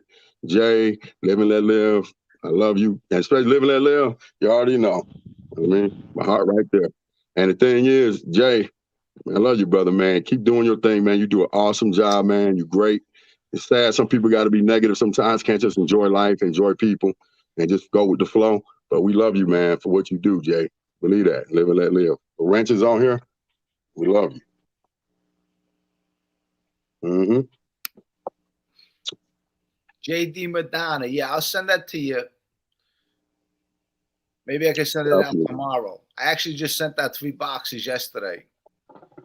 But yeah, definitely. I'm going to be sending you a package. Just give me a day or two for sure. Oh yeah. So Gerard, man, how's it going, man? What's going on with this channel you're gonna get, man? What is this? I'm about the Galaxy.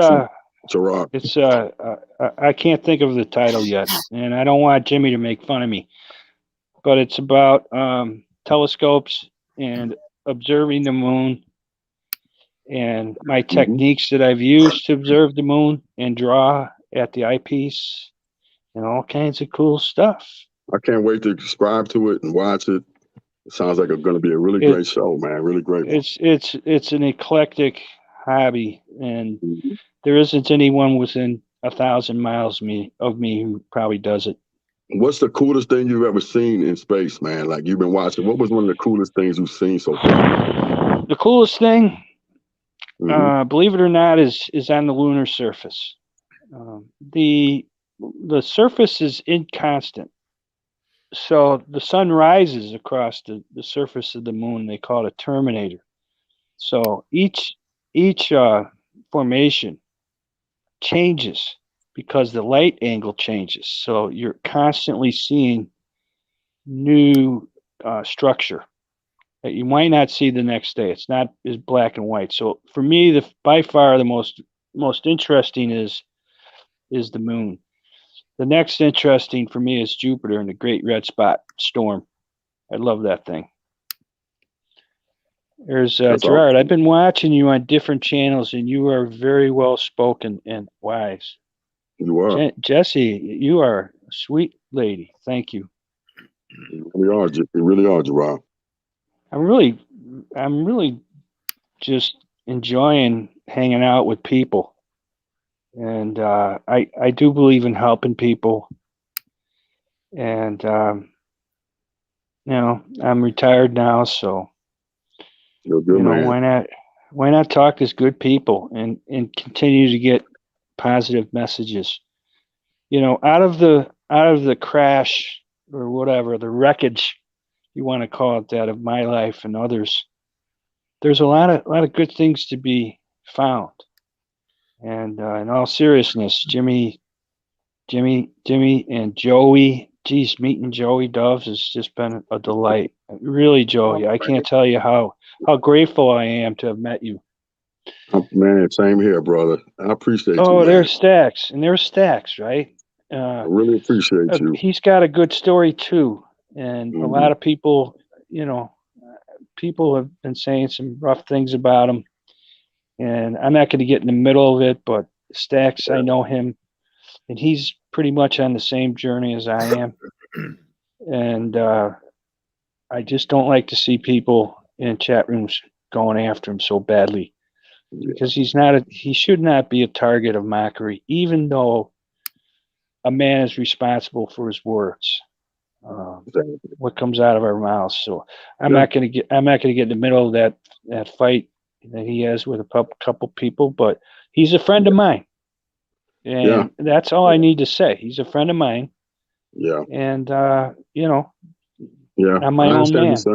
I don't agree with that stuff either. Stacks knows. He's a friend of ours, friend of mine. But the thing is, he understands. I don't get into that stuff, and I hope he does whatever he's going through. He works through it, and sometimes you got to take the high road, and sometimes you may be lonely on that road. But sometimes that's the better road to take, and people got to think about that.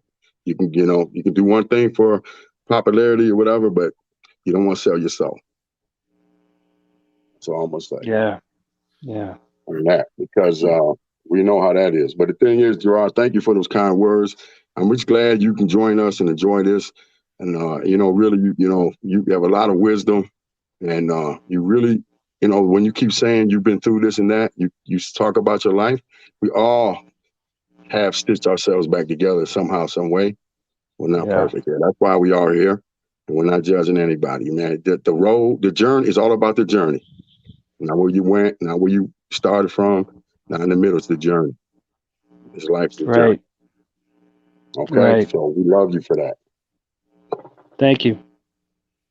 How did you meet Jimmy? We got to go back to episode. I got to figure out what episode. No. I'm not going back. Episode live. Just tell me in one sentence or less. Tell me, how did you meet him? But why? Jimmy, how did you? I'm telling you, I could have met episode Jimmy on 2 or 3 episode live. 7, but that's not the story. I mean, what attracted you to Jimmy? His story, just like you, his story, he was being real. Jimmy was being real. And then also, Ryan Brown, thank you for the super chats. I appreciate it. Joey Doves, thank you for putting those song lyrics on the status of my mom's birthday. It sure meant a lot to me, brother. Much love. Ryan Brown, hang in there. Stay strong. One day at a time. I know you're thinking about your mom. She's watching over you, and she loves you. So just keep on talking about her. Keep her alive. And all the people out there that joined us tonight, I want to thank you all for coming in and spending time with us. It's always good to see you guys. Thank you for the support. Thank you for the love. To Jerry, to Gerard, to Joey, thank you guys for coming in. It was a nice night. We're in the chat 2 hours and 44 minutes. I'm gonna make it.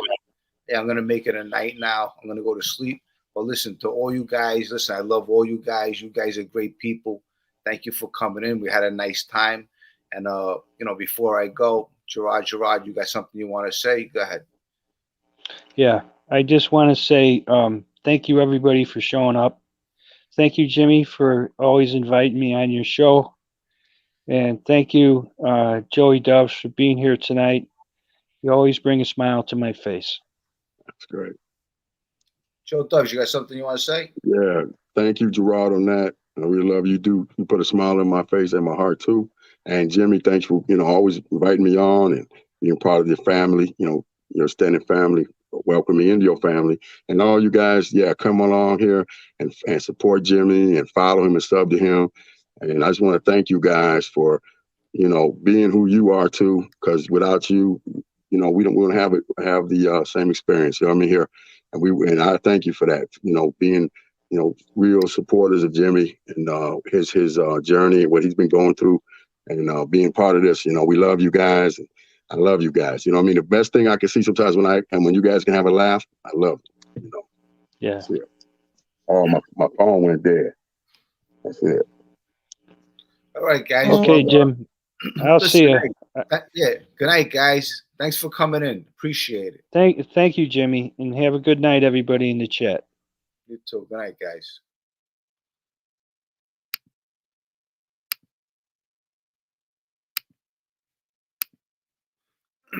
Okay, guys. Well, almost 3 hours in the chat. I appreciate everyone coming in. It was a fun time. It really was. I had some fun with these guys. But thanks, Jimmy. One of the funniest time teasing tonight. God first. Love the guest. Jimmy Calandra. Great show. Good time. It really was. It was a fun time. I had some fun with them. I really did. Listen, I like to laugh. And sometimes you got to laugh at people, and sometimes you got to laugh for yourself. You can't be so serious. Life is so short. And we have all these good people on the chat. We have all these people coming in to the studio and talking about their personal life, their ups and downs, their trials and tribulations, things they've been through. And, it's good to have other people that you can relate to and, good people you could talk to. So with that said, everyone listen, have a great night. I'm glad Willie came on. I haven't spoken to Willie in a long time. It looks like he's doing good. And you know what? It's one day at a time with all this, making your life better and things like that. Life is not easy, and that's for everybody. So with that said, I love you guys. Until my next video, I'll see you guys again soon. And everyone have a great night. Bye, guys. The streets will never make you grow. It's not a seed, it's a gutter. There's no happy endings in this life. So this is my message to you.